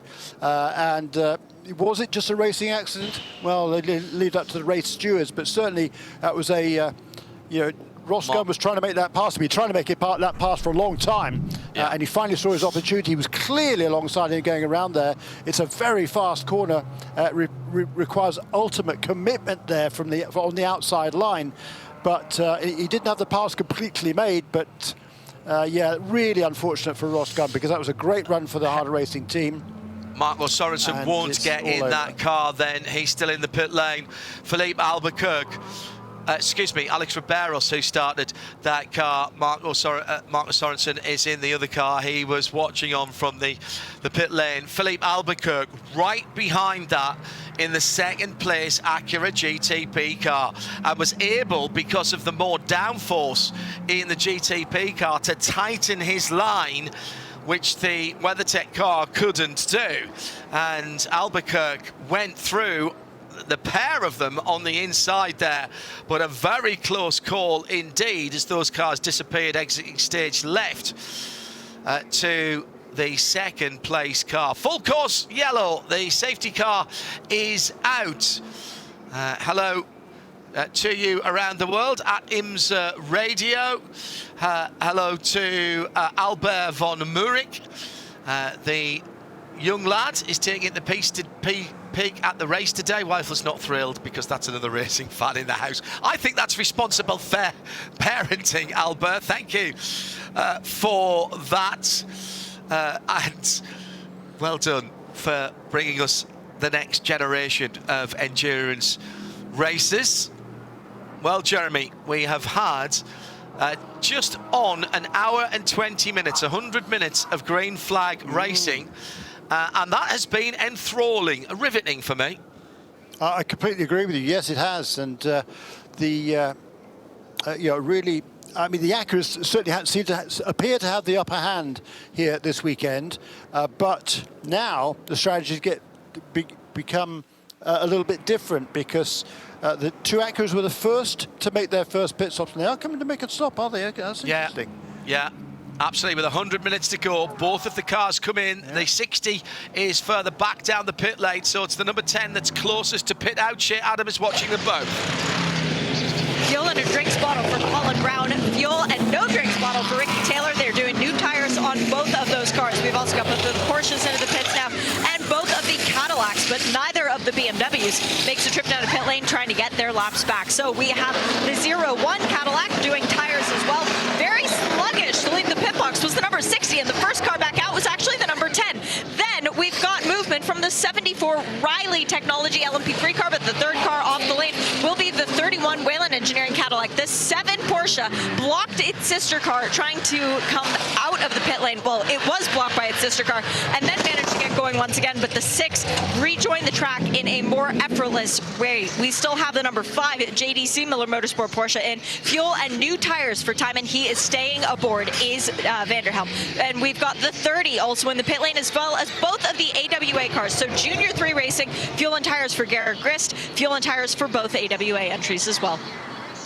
Hello to F1_Finn, who is finishing his day watching on Viaplay in Finland. Listen to most of WEC on our sister channel, and earlier plenty of other sports car and endurance racing coming through the RSL network. Thank you very much for tuning in. And he says, yes, I've been able to listen to this because my missus is away visiting. Why do you ask? You've got it all to yourself. Very good. Hello to Johnny P. Not a good day for AMR today. D Station taken out at Monza, and now Harter Racing with a big one. Oh, you're split on at IMSA Radio between whether that needs a penalty, whether it doesn't need a penalty for that. We'll leave that to race control, as all of the prototypes came into the pit lane, the top 8. Staying out was the BMW Team RLL. Now that was Philip Eng, of course. He just lost the lead lap, so that's why he stayed out in 9th position. And now it's all of the GTs, and Shea Adam is watching the stops.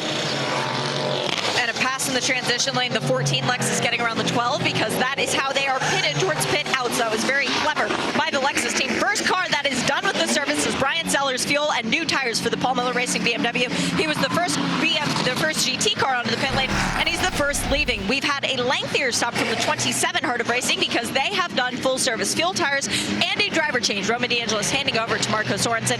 Fuel and tires for just about every other car on the pit lane, including the FAF Motorsport Porsche, getting a lot of heat into their tires. And we finally have had a driver change down at the WeatherTech Racing Mercedes. Jules Gagnon out, which means Danny Junqueira, the fastest guy last year, has now taken over that Mercedes.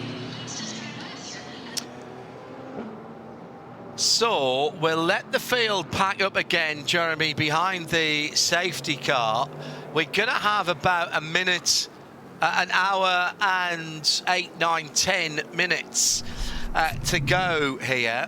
And we'll give you another VP Racing in-race update. We said in our Porsche keys to the race that traffic might be a problem. Well, cutting through traffic has been really, really entertaining and enthralling to watch for the guys at the front of the field. Some people doing it better than others. We've had precious few mistakes to bring people in for drive-through. And now we get to the last, 70 minutes or thereabouts. That means a splash for most cars, doesn't it, if they've just been in now before they can get to the checkered flag in 70 minutes' time? Yeah, half a stint of fuel, so a fair amount of fuel they were going to need before the end. Certainly can't get to the end from here, even if there's a lot of yellow for the GTP cars. But what's interesting to me is that number 10 car has probably taken on a little bit less fuel than the particular number 60 car because it's leapfrogged its way into the lead, and Alexander Sims has leapfrogged the number 60 car as well. So it's number 10 now leads from number 31, the 60 car that had been pretty much dominant in this race, down to third position for Colin Brown. He's got some work to do. That's going to be really interesting to see whether he can make that up.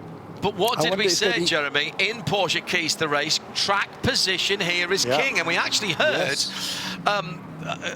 young Tom Blomqvist saying that to Shea in our Michelin countdown to green. Now, we have got a BMW off in amongst the track vehicles at turn 5 and 6, Moss Corner. That was the 24 of Philip Eng. He's hustling around, of course, because he's trying to get back on the lead lap, which I believe he has done. But that was very dangerous indeed, as the number 79 WeatherTech AMG is back involved in that incident. Daniel Junqueira behind the wheel, just checking for damage on that car. Track position is king. So if that is what Wayne Taylor Racing with Andretti Autosport have done, and let's be candid about this, they know how to win motor races down there, WTR, with Andretti Autosport. As in now comes the 24 to get his pit stop away. You'd say fair play to the guys with the number 10 Acura. They've done exactly what needs to be done, as has the Wheel and Engineering Cadillac. Everybody's got to stop again, Jeremy. So they've taken track position behind the safety car rather than an extra couple of litres of fuel. Sorry, who was that, John? Both the 31 and the 10, it would seem, at the front of the field. Yeah, absolutely.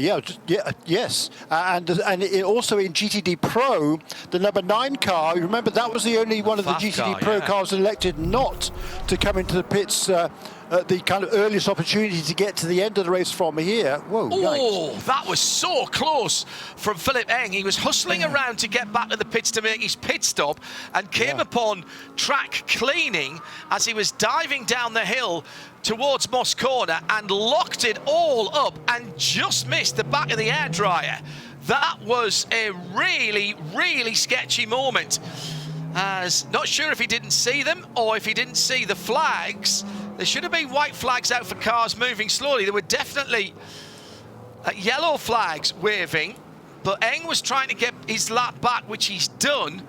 Wow, that could have been very nasty indeed. However, I think no harm, no foul, and he will get round to the back of the rest of the 8 GTP cars on this lap as the GTP and prototype split, should I say, is ongoing, so we will get all of the prototypes in front of all of the GTs.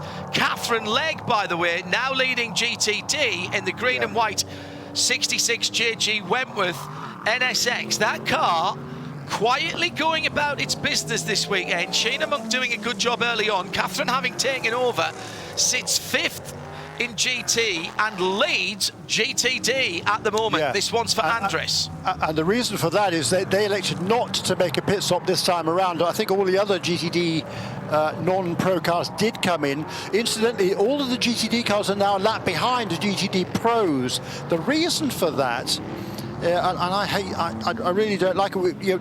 We talk about it a lot, that GTD pro and non-pro all treated the same.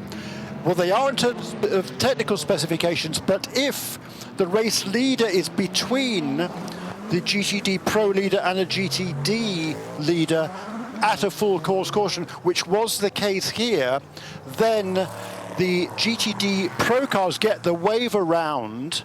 Yeah. But the GTD cars do not. So now all of the GTD cars are a lap behind the pros. Not really relevant, but you have to do it if one's ahead of the other. Yeah. But the number 9 car, what I was saying, that was the car that went longest on its first stint, needed a much shorter fuel fill this time around, and that is why it is leapfrogged to the front in GTD Pro, number 9 car there, and 66, as we say, that didn't come in this time around, going back to green. Number 9 being the FAF Motorsports Porsche, Jeremy, talking about that. Back to green flag racing, and it's Philippe Albuquerque who leads them out. Acura, Cadillac, Acura, Porsche, Cadillac, BMW, Porsche, BMW, now separated by 4 seconds as they went across the line. The whole of the GTP pit field now back on the lead lap and side by side at the front of GTD Pro as Ben Barnican tried to have a go at Patrick Peely and put 2 wheels on the grass coming out of turn 1 into turn 2. They're behind Lexi at the moment, the AO Racing bright green GTD car, and they're battling for GTD Pro as they go over the rise between turns 3 and 4. Now plunging down into the bottom of the hill with all the GTD runners just ahead of them. They were so there was a touch and they were both off the track. So actually Antonio Garcia nipped through there at turn 1, so that's now not the battle for the lead, it's the battle for second, because Antonio Garcia, watching this happening in front of him through turn 1, hangs back a little bit and then dives to the inside and does the old, buy one get one free, thanks very much indeed, I'm going through, and following them through AO Racing and Seb Prior in 10th in GTD, so he has got back ahead of the battle for the lead in GTD Pro. It's all going on in the GT classes. Yeah, it is, John, and the big gainer from this full course caution, I think, was the number 12 car, which started from the back, of course, had to make a drive-through early on. Up into 7th place now is Aaron Thielitz, and that Lexus number 12 is fast. Right, we've got a couple of cars in the pit lane. Incident responsibility for the WeatherTech car. That was the Aston Martin incident. Daniel Junkadea for WeatherTech. That car being given incident responsibility. Also, there'll be a drive-through for Philippe Eng for what's being called unjustifiable risk. The drive-through there. That is very interesting indeed for the number 24 BMW M Team RLL hybrid V8. So it will have to come in, and there's problems for Alexis in the pit lane. Is this a championship leadership, Adam? Championship leader, the number 14, Ben Barnican. Jack Hawksworth put it on pole to start the race earlier today. A lot of white smoke fuming from this car, and now they're going to put the hood back on. Wonder if he did some radiator damage. Not sure if the smoke is from the brake ducts or indeed the engine, but they seem to think it's from the engine. They dropped the car off the air jacks. They're signaling to each other. Maybe we'll have to take this behind the wall. Travis, who's the lead engineer on this car, now talking to the guys up on the box, but it looks like the streak of podiums dating back to March of last year is about to come to a close for the 14 Lexus. Huge championship implications They're trying to cool down the left front of that car, and it's going behind the wall. Massive this, Jeremy, for the championship, moving into the second half of the season. And what a run they've had, what momentum Lexus have had in both of the championship. There's talk of this car, or at least one like it, going into the WEC next year whilst they wait for the new version of their GT3 car to come online. And that is a real turnabout at the top of the championship, Jeremy. Absolutely, it is heartbreak for that Vasser Sullivan Lexus team. They've been absolutely flawless this season, and just curious as you have two engine problems. Well, I don't know whether it's an engine problem or not yet, but it certainly wasn't number 12 car this morning after the warm-up. That car was into the pits. There's Frederick Schandorf muscling his way through some traffic there in that McLaren. He's set the fastest lap of the race fairly recently in GTD. By the way, number 70 car, and Schandorf is absolutely flying. That's up now into the fourth position.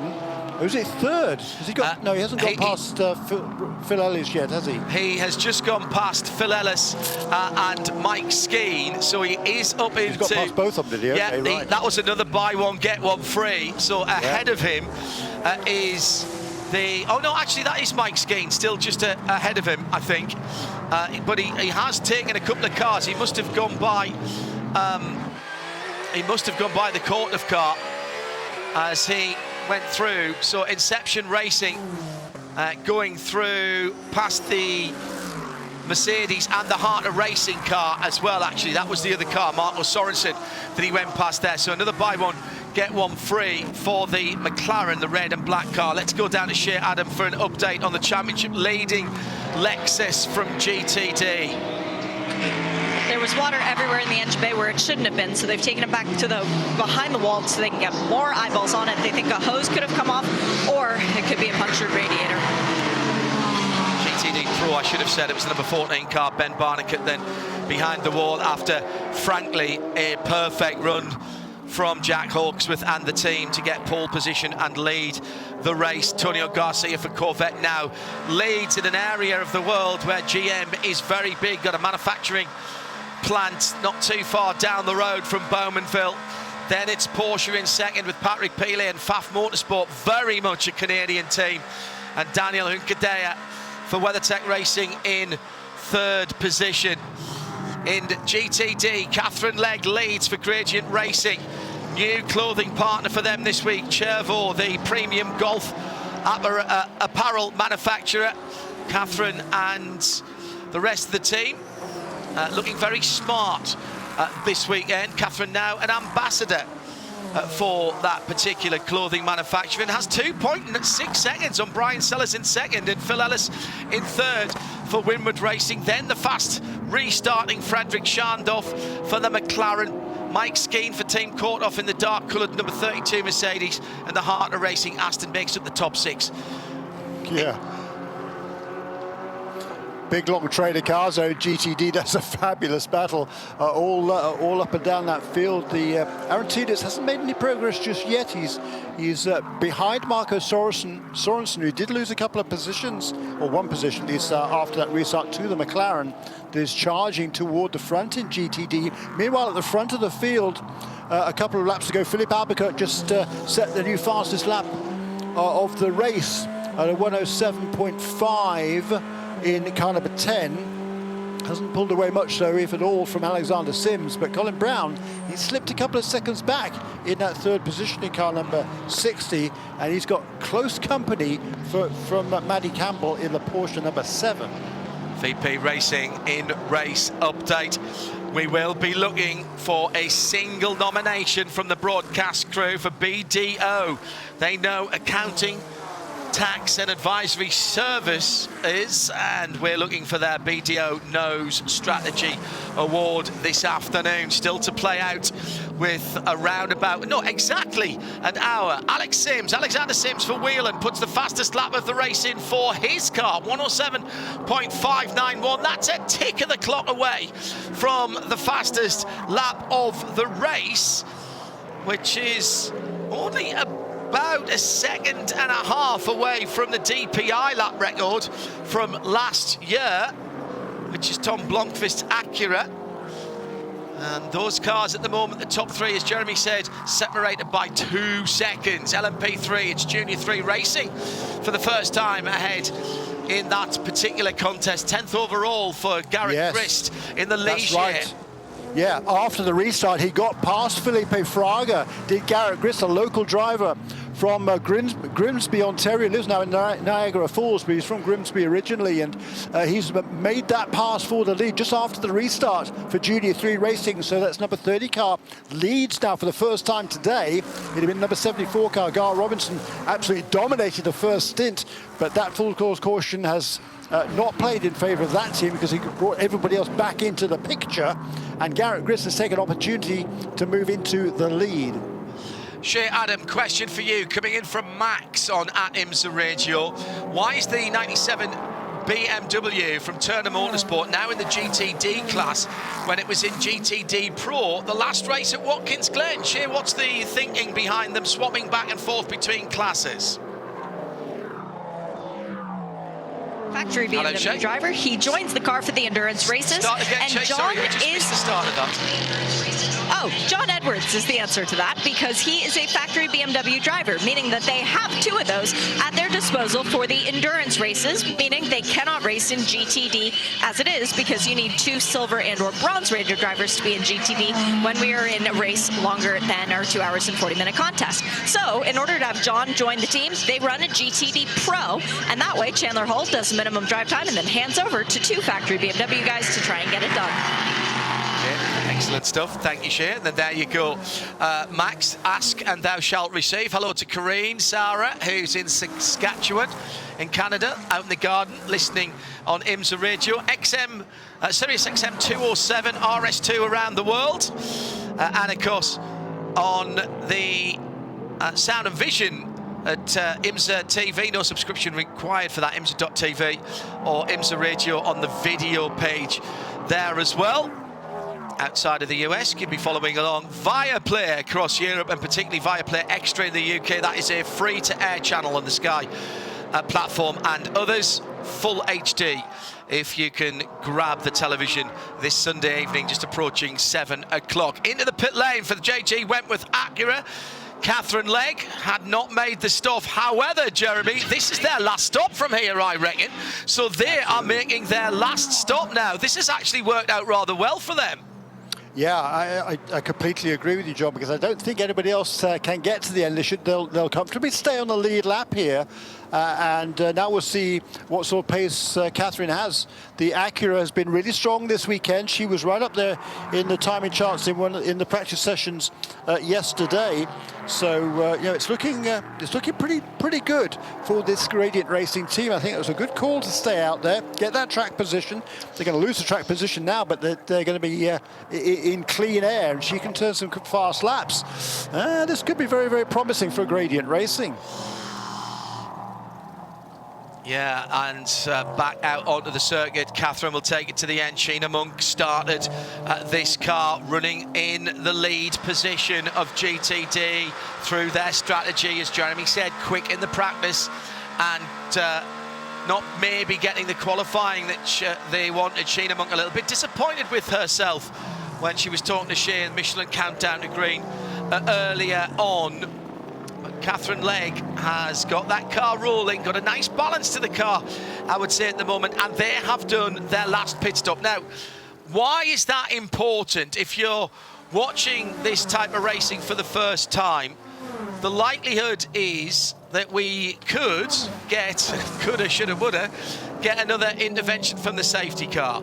So if you've done your last pit stop now, you can stay out, and when everyone else comes into the pit lane for their splash of fuel, you will cycle to the front or closer to the front of the field. Even if everybody else has to do a green flag pit stop, you've got the advantage of newer tyres right now to close the gap on them. And remember, Catherine came in from out of the lead. She's now got to get their foot down for the next 4 or 5 laps and try and hold that as well. That's how the thinking is going on, and we are looking for our BDO Nose Strategy Award. just one award for for all 4 of the classes here. Yeah. So keeping our eyes on who has done what in terms of their pit strategy. Also battles, real battles on the track, and significant moment there as the 0-1 of Renger van der Zande goes a lap down to Philippe Albuquerque and Alexander Sims in the Konica Minolta Acura and the Whelen Engineering Cadillac. So the unhappy day for the Cadillac 0-1 with that gold front continues as into the pit lane for the leader. So 54 minutes remaining, just what we were talking about there with getting the last pit stop in first. This is tactical. They don't need to stop now. They're going to force everyone else to make that decision. Shea, Adam, this should just be a splash of VP Racing fuel. No tires. They did do the windshield tear off for Philippe Albuquerque, and they are waiting on the fuel and the energy replenishment, which happens by dint of the fuel nozzle being attached. Now, Philippe goes back out, so not even a full load. He didn't need it because it hadn't been that long.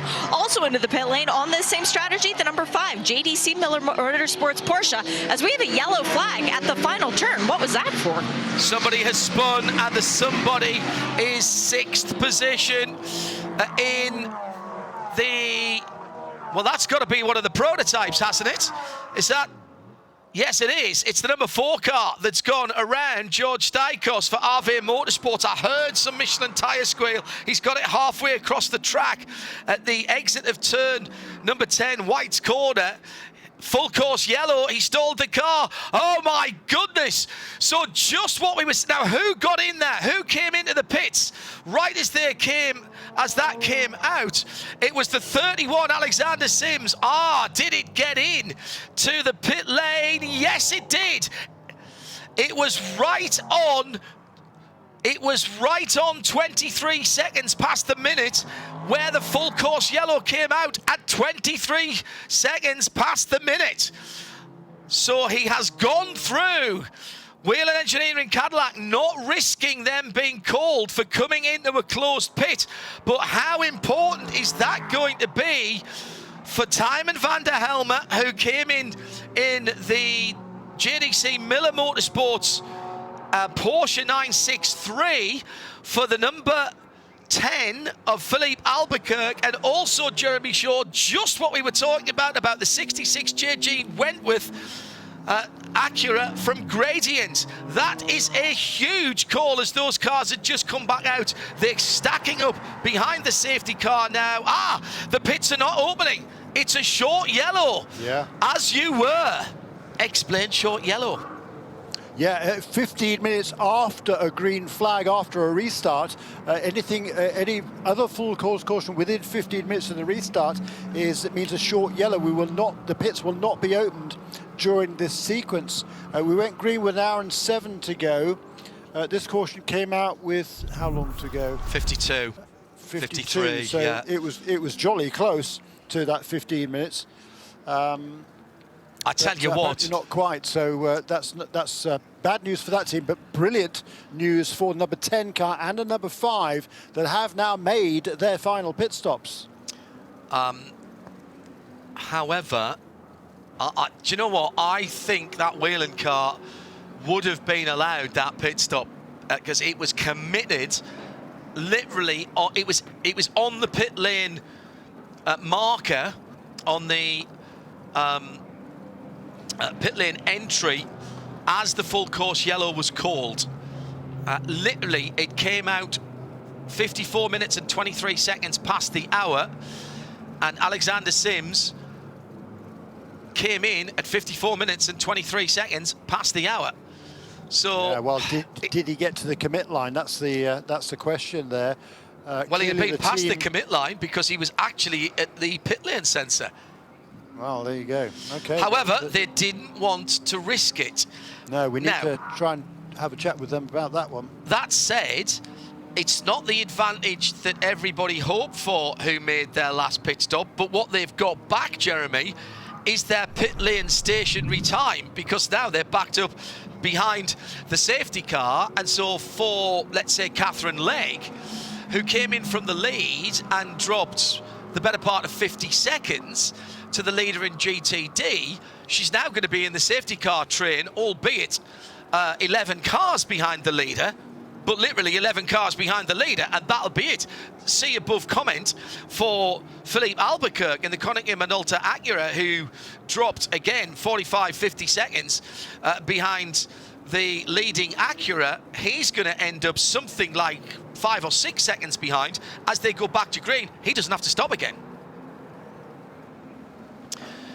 Right, so it's played into the hands of several teams, particularly, as you said, number 66 car in GTP. It's number 10 and a number 5 that will benefit massively from this, because they're done in terms of pit stops. Everybody else will have to make a pit stop, I think, before the end of this race. And so, wow. And for number 31 car, really unfortunate for them. It lost, I guess they lost a couple of positions today, because they've gone still back now third. behind number 7 car as well. Yeah, on the previous lap, he came round ahead of the, behind number 7 car, so they're in third position, right? So they only cost them 2 positions, but... and ultimately, they haven't lost a... OK, we were saying in the Porsche Keys to Race, track position is king. They haven't lost a lot of real estate. What they've lost is a couple of track positions, but they're going to be right up the tailpipes of Matt Campbell and Colin Brown when they restart. What they've got to watch, which all of those cars have now got to watch, the top 6, have got to remember that Philippe Albuquerque is fueled to the end, and Albuquerque has got the opportunity here to make it. He doesn't really have to try that hard now. He doesn't have to pass cars, because unless this is a very actually nobody can go at the end that's ahead of him here, even if we have extended yellow here. Surely nobody can go at the end, Jeremy. No, they can't. So they're in great condition here, no question about it. Live by the safety car, die by the safety car. Often we say that about traffic. Well, absolutely quality stuff. Dramatic, says Ollie. Not sure where you are in the world. He says, what a dramatic race this year. I'm happy. Hashtag Michelin PRT. Our visual part of the race ends shortly after the checkered flag and a few interviews, but that's the start of the conversation on IMSA Radio as we have Michelin post-race tech for you. Hashtag Michelin PRT. Points are rising, questions. That's something that you've noticed, something you need clarifying, or just generally want to have a rant or praise. That's fine too.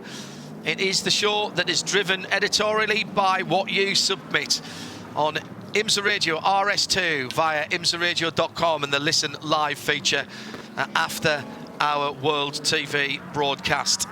We'll also bring you up to date with the championship standings and have some additional driver interviews from around Victory Circle. That's all to come on Michelin PRT at IMSA Radio, hashtag Michelin PRT. You ready for this, Jeremy? Yeah. Hold your breath. This is going to be fun, I think. Are we going to have some more argy-bargy with just on 3/4 of an hour to go? Stand by, everybody. Shuffle to the front of your seats if you're not already standing up as we are. Oh, big slide by Colin Brown. He lit up the rear tyres. The Michelin's crying in protest as he tried to get on the throttle for the Acura. He's just about held onto it as he goes through ahead of Matt Campbell. Over the top of the rise under the Chevrolet Grand Prix walk over bridge. Colin Brown has made the restart from the number 7 Porsche Penske Motorsport 963. Then Alexander Sims hunting around. What about Philippe Albuquerque? What's he doing? He's playing it pretty cool. Doesn't need to be right up the tailpipes of Connor De Philippi in the BMW right ahead of him. But now he's closing in, and he's closing into that is the Porsche number 6. So what's happened to Renger van der Zande in the 01 Cadillac? He's behind them. So Albuquerque has gone through, so he has made a couple of positions. Now he's side by side with the Porsche and makes that look made that look easy going round the outside at the end of the Andretti straight. My goodness, that number 10 car has got some pace on newer tyres, I would guess, at this part of the race. But the 6th car lost a couple of positions on that lap because,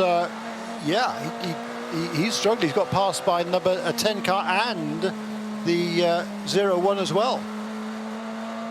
So Renger van der Zande went past Nick Tandy. Philippe Albuquerque went past Nick Tandy. Porsche fans, don't panic. We have seen in the past that the 963s do need a little bit of care and attention, bringing the tyres back up to temperature and pressure, and there's no better driver to do that. The Bedfordshire's finest, Nick Tandy. The number 24 car, by the way, John, Philippe Eng, that just made a pit stop. Yeah. As we went back to green, so he's good to go now. He's apart from number 10 and number 5, which already made their final stops before that caution period. Number 24 car has now made his final stop. So if there is another false caution, that'll play into his favour. So now, how long do these other leaders stay out before making their final stop? Yeah, if you haven't got an entry list handy, the 10 is the black and blue Konica Minolta Acura. The 5, the bright red JDC Miller Motorsports Porsche. And now the 24 BMW in the hands of Philippe Eng. Bright yellow Porsche, sorry. The number 5 car for JDC Miller Motorsports. Doing a really nice job, Timon van der Helm. Yeah.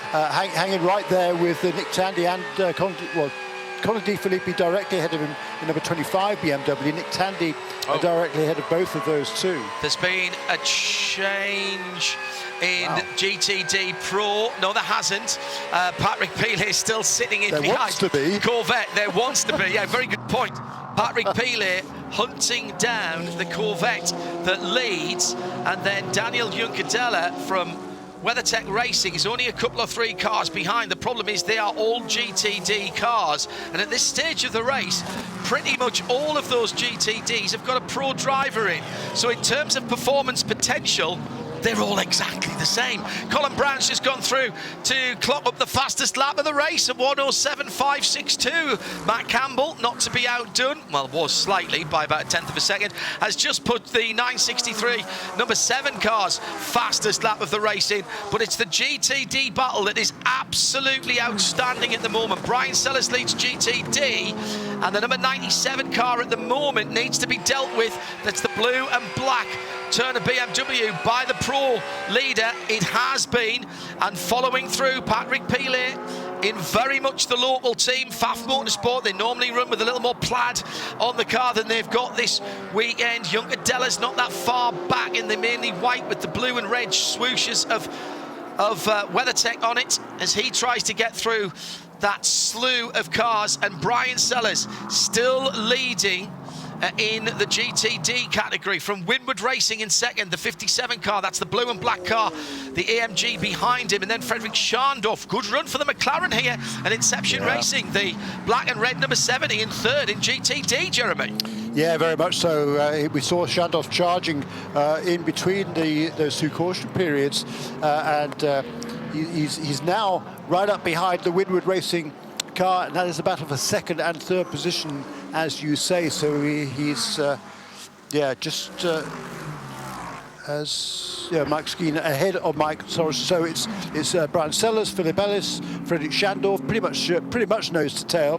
Very short gap back to Mike Skeen, then Marco Sorensen, number 27 Harter Racing Aston Martin, then the Lexus Valentinitz, who has made up who's fallen back then? Number 14 car is in the pit lane. That's one that had a problem with it. Sorry, scratch that. But really quick lap times by our race leaders, John. They're now lapping regularly the GTP cars in the 7s. As you said, the fastest lap of the race for Colin Brown a couple of laps ago.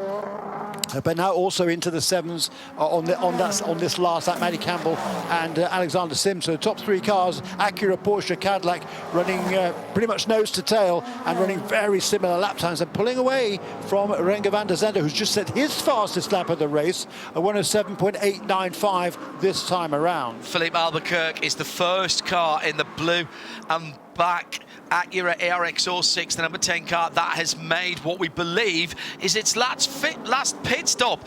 Is it last pit stop time for that car? Shea Adam is down in the pit lane and has been quizzically staring at people and waiting for them to brake and give them the honest truth about where they stand fuel-wise, Shea. I really appreciate how honest people are with me.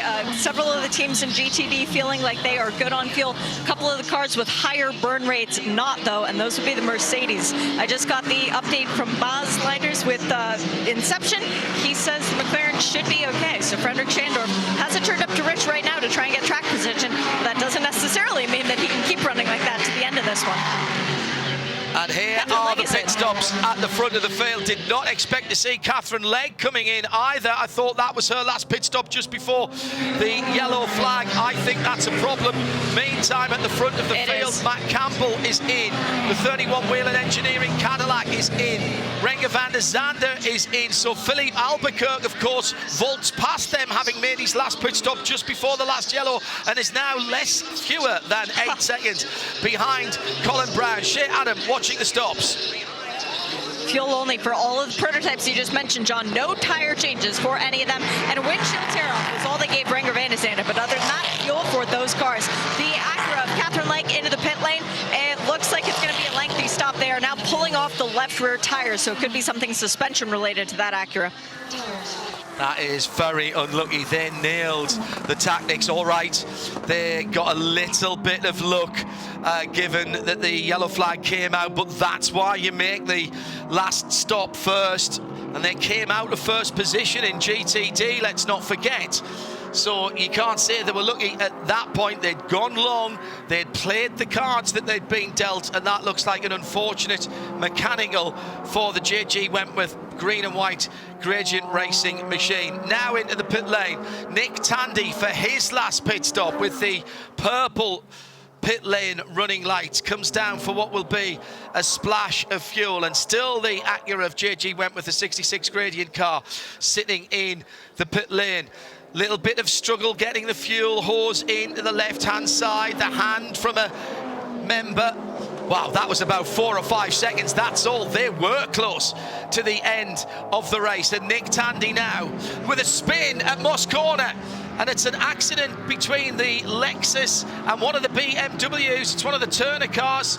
That is the number 96 machine that's gone around. That's Aaron Thielitz and Robbie Foley who've come together, and the suspension damage to the left front of the Liqui Moly Turner BMW.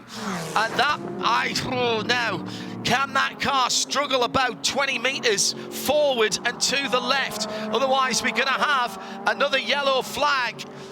And that is going to, there goes all the advantage that Philippe Albuquerque had.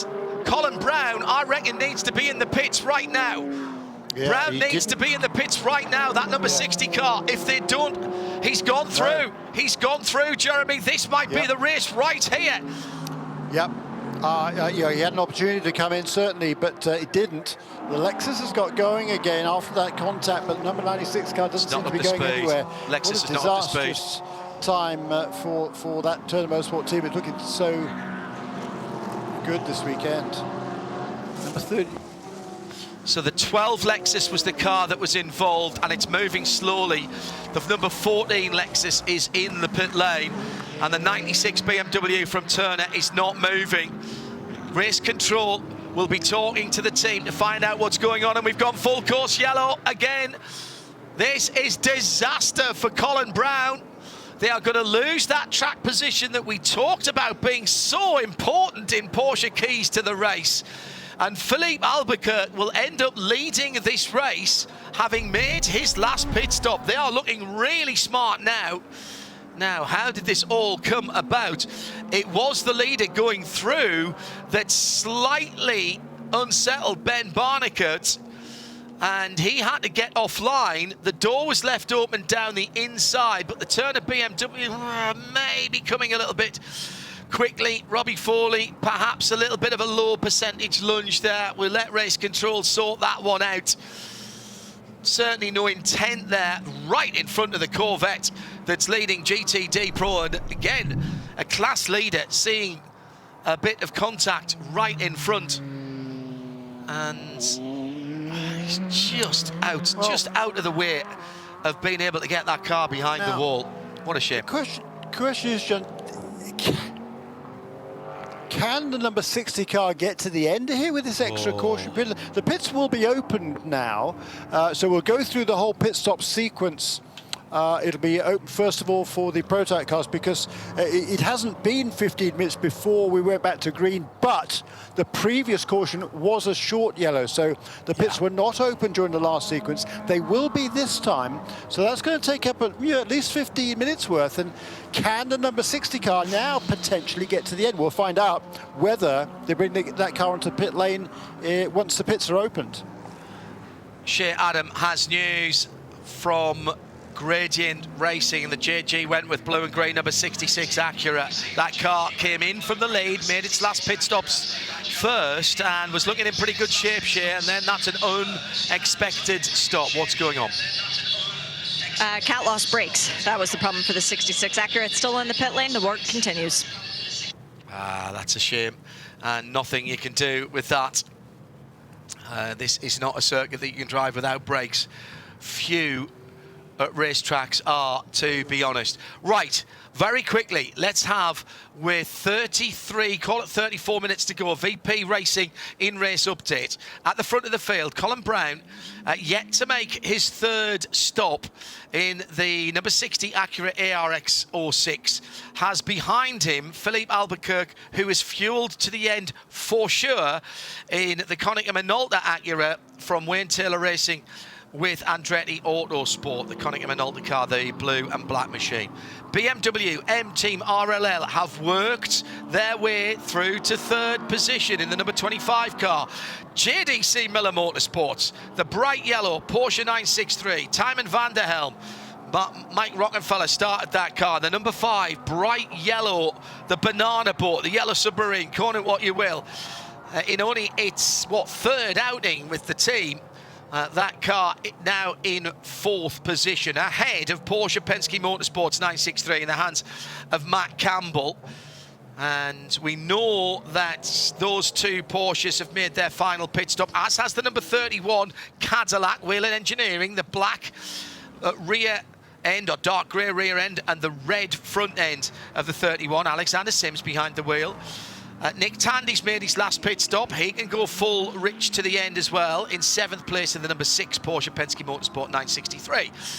See above comment for Renger van der Zande in the Cadillac, and Philippe Eng in the 24. No, it's really only the number 60 car, John, correct, that kind of maybe owes us a pit stop, and that's what we're going to find out very, very shortly. Maybe. If I mean, they had the opportunity to come in, and there's a lot of brain power on that Meyer-Shank Racing team. Dale Wise, who for many years was strategy engineer, he retired recently.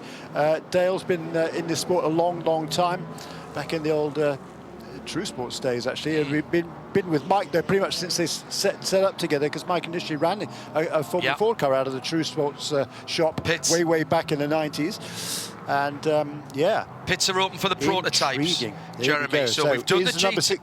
We've done the GTPs quickly. Let's run through the LMP3s. It's still Junior 3 Racing leading with their Ligier number 30 from Felipe Fraga and Matthew Bell. 74 Riley, the blue and orange cars, got ahead of the two AWA cars, 13 and 17. That's the two AWA Duquesnes, Matt Bell and Wayne Boyd. Joao Barbosa for Sean Creech Motorsport back on the lead lap. That 33 car. Should have mentioned that earlier on, actually, the Ligier in the Stars and Stripes colours. GTT Pro, Antonio Garcia for the bright yellow number 3 Corvette from Patrick Pile in the plaid and black Pfaff Motorsports Porsche number 9. Daniel Unkadea for WeatherTech Racing, the white car with the blue and red swoosh on it. That's your top 3 in GTD Pro. In GTD, Brian Sellers in the red, white and black Paul Miller Racing BMW leads from Winward, the black and mid-blue 57 Mercedes AMG GT3. Black and red, Frederick Schandroff driven Inception Racing McLaren 720 is in third. That's number 70. Fourth, Mike Skeen for Team Court of Motorsport. That's another blue and black car. The number 32, Marco Sorensen, Heart of Racing. Again, another darker blue coloured car. That's the Aston Martin Vantage number 27. Sixth is Bill Oberlin in the 97 BMW. That's the black and blue car as well, actually. Then Kai van Berlo for Kelly Moss Porsche with Riley, the 91 car. Trent Hinman for the bright yellow Volt Racing 77. And then Seb Prior in the EO Racing, that's Rexy. They are all on the lead lap. Add in Aaron Thielitz as well in the number 12. So the top 10 in GTD all on the lead lap. Pit caller from the back of GTP, Shea Adam, a BMW heading down, a BMW prototype heading down to see you. Fuel tires and a driver change for the number 24 BMW M Team RLL. They have put Augusto Farfus, the starting driver, back in. Philip Bang jumping out of that car. Interesting move at this stage of the race. Put in a fresh driver. No, that's just to get some testing in, Shea. They're last in the pack. They're not going to make any progress from there, almost certainly. So try and learn what they can. Give Augusto some more track time here. The interesting thing there, of course, was the number 60 car did not stop, and we need to clearly. From my perspective, Mike Shanks thinks they can get to the end of this race without making that final pit stop, and these 3 caution periods have certainly made that potentially possible. What does he think? Well, he thinks, well, I'd love to hear it from the horse's mouth, but he didn't stop there. He had another opportunity and didn't. So the last time they stopped, I reckon, was lap 68. 68. Yeah, so that is 31 laps ago. However, we have had 10 laps of neutralised race in that period. So they have been out, Colin's been out of the pit lane time-wise for, what, 50 minutes already. And they've got 28 minutes to go. Yeah, that's right. They came in with about an hour and 15 to go. These cars, as we saw, they can do about an hour. We saw the what was the car that went out longest? It was a Porsche, wasn't it? That ran an hour. Number 7 car. Yeah. Ran the longest in that first stint before coming onto pit lane. And IMSA works pretty hard to make sure that the stint lengths that are possible by these GTP cars are as similar as they can make it. The number 60 and number 10 car, they opted to come in a little bit sooner because from there they were just making it would have been 3 equal stints, 2 pit stops and 3 equal stints for them.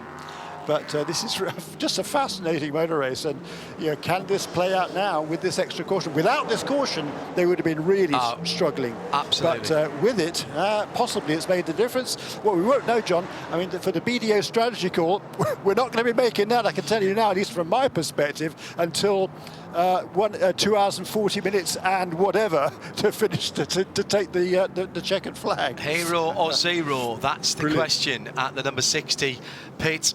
Hello to Mitchell, who've switched over to listen to us for the last 30 minutes. But what a fantastic race we've had today at Canadian Tire Motorsport Park. You're right, Mitchell. Absolutely right indeed. Don't forget, when we finish on the world feed for TV, we carry on RS2 IMSA Radio via IMSARadio.com. We've got Michelin post race tag. That's hashtag Michelin PRT at IMSA Radio, and we'll rattle through some of your questions, points arising, and what you've thought of this weekend here at Canadian Tire Motorsport Park. Hello to Blur Fiend. Sprint to the finish. Chance of rain, looks a bit grey, tuning in live from a warm Florida this afternoon. Hello, Blue Fiend. Cheering the Porsches, no doubt, the best of which is sitting at the moment in 5th position, but is fueled to the end. The other question in my mind, Jeremy, and we've got to talk about this is in terms of our Porsche keys to the race. Yes, track position is king. So in that respect, you've got to say the 60 Acura has done the right thing. They're still in the lead. But do they need to save a bit of fuel and therefore either lean off that Acura engine or ask Colin Brown to save a bit of fuel? Because the cars behind absolutely don't. They can do full rich, full bore, full fat all the way for the last 20 minutes or so. Absolutely nail on the head, John. Yes, that is absolutely the case. It won't be easy, I believe, for the number 60 car to get to the end from here. It's a bit of a gamble, and yes, I think Colin Brown is going to have to save some fuel. But look, he's shown in the past he's well capable of that, well capable of everything else. Looking for his 5th win here at Canadian Tire Motorsport Park, in a perfect position to do so if he can stretch this fuel to the end. We've seen it's not easy to make passes here. No. He's going to have to be, and we also heard from Sebastian Bourdais how stressful it is mentally working your way through the traffic. He's got to work his way through the traffic and keep his car perfectly positioned, not to allow any opportunities for Philippe Albuquerque. And we've seen how desirous Albuquerque is of victories in the past. It's not easy to save fuel when you're going through traffic either, because that's when you need to be going back to the throttle nice and early. That's when you need to be leaving your braking super late and staying on the throttle till the very last moment of your braking point when you're carving through traffic. Colin Brown is a very capable driver, getting the opportunity with Acura of having been one of the leading lights in terms of pace in IMSA competition for some time. He's going to have, I'd guess, 4, maybe 5 laps before he starts hitting the back of the traffic. I'd suggest that is not the time for fuel saving. That's the time he's got to try and get his foot down and try and break the toe with Philippe Albuquerque. We have 24 minutes remaining. A question mark over the number 60 Acura in terms of its fuel. I'm not even sure the team know. Michael Shank on the box was looking nervous as they came to the green flag. And Philippe Albuquerque has allowed Colin Brown to get away here. That's a fantastic restart by Colin as he goes down to the bottom of the hill at turn 2. Now climbing up through Quebec corner, the uphill right-hander behind. Everybody will be trying to make moves. Everybody will be trying to fight for every single inch, centimetre, fraction of the circuit. Side by side, BMW and the 01 Cadillac. That's Augusto Farfus coming from the back of the field. He's just got into that car to run it to the end. And he's battling with Renger van der Zande. No more doubt he a competitor. He's got through as well. So Farfus has made up a position. It's not been a good day for the 01, the gold-fronted Cadillac from Cadillac Racing and Chip Ganassi. Somebody's just asked me if that's gold, what is the Hertz car in WEC? That's Hertz Racing gold, very specific. And Cadillac have asked us to say that is the gold car in the Cadillac stable. There's a gold, a blue, and a red car. Yeah, and there's a yellow Porsche. Doing very well. A gold Cadillac. Yes, absolutely. And the yellow Porsche in 4th position with Tymon van der Helme behind the wheel has got the 2 works cars, the 2 Porsche Penske Motorsports in behind him. And that's been a great run. Then behind them, and closing very quickly is Alexander Sims in a very quick 31 Cadillac. Yeah, that's exactly right, because the number, well, yes and no. He lost a position at the restart to number 6 car, and the number 01, the other Cadillac, also lost a position, as you said a few moments ago, to Augusto Farfus. So the Cadillacs apparently struggling to get their tyres up to temperature at this restart. Mark Rio saying, did you enjoy this race as much as I have? It's not finished yet, Mark. Hold your breath. Across the top of the rise, down towards turn number 8, the right-hander at the end of the lap and into the S's. Tymon van der Helme in the bright yellow JDC machine. And what a run it's been for JDC Miller Motorsport. John Church putting together a brilliant programme and getting that Porsche halfway through the season. Problem for the 57. It's a left rear puncture. That is Phil Ellis from 2nd. Not again for Winwood. Not again. 2nd position in GTD. And that happened just coming out of Moss Corner. Oh my goodness me. Did they smash a mirror with a black cat whilst they were walking under a ladder? They have had no luck other than bad luck. Meantime, Porsche's in action at Moss Corner at the far end of the circuit from the start-finish line. Big dive up the inside there by Matt Campbell. But Tymon van der Helme didn't need to close the door there. He was confident enough for his braking. Yeah. Ahead of him, the BMW of Conor De Filippi. starting to close in on Philippe Albuquerque, who's lost about 3 seconds to Colin Brown. Brown is going for it here. He's trying to get, I think he's trying to get a gap before he hits the back of the traffic, Jeremy. Yeah, perhaps so, and he obviously feels confident, I think, that he can get to the end without having to save fuel. But Tymon van der Helm, that 19-year-old Dutchman, what a job he is doing in that 4th position for JDC Miller Motorsports. By far the youngest driver in the GTP ranks. There's a few 28-year-olds, Matthew Jaminet, Maddie Campbell, and Tom Blomqvist, but he's nearly 10 years younger than anybody else in GTP. Doesn't show it, does it? He's driving brilliantly at the moment, holding off those 2 factory Porsches. Also a great battle in LMP3, Junior 3 Racing, Garrett Griss with Felipe Fraga on his tailpipes and Matt Bell chasing for AWA. That's 30, 74 and 13, and Felipe Fraga has just done the fastest LMP3 lap of the race with a 1:12.7. However, Garrett Griss just did a 1:12.8. Yeah. That's the fastest lap of that car in the race. Competition is hot in all the classes at the moment. Brian Sellers leads in GTD. In the BMW number 1 by about 1.5 seconds. Tonio Garcia about 1.5 seconds ahead of the Pfaff Motorsport car. And at the front of the field, Colin Brown has got his foot down. He's trying to get into the distance. I'm sure he's trying to do this before he gets to the traffic and before potential banana skins as he comes through the field, Jeremy. That's right, and boy, he's turning a pretty good pace. 108.5 last time around for our race leader, Colin Brown. And he's pulled out 3.3 seconds over the other Acura of the Konica Minolta car. Wow, this is a tremendous run by those two. In 3rd position, Colin Di Filippi, what a job he's doing right now.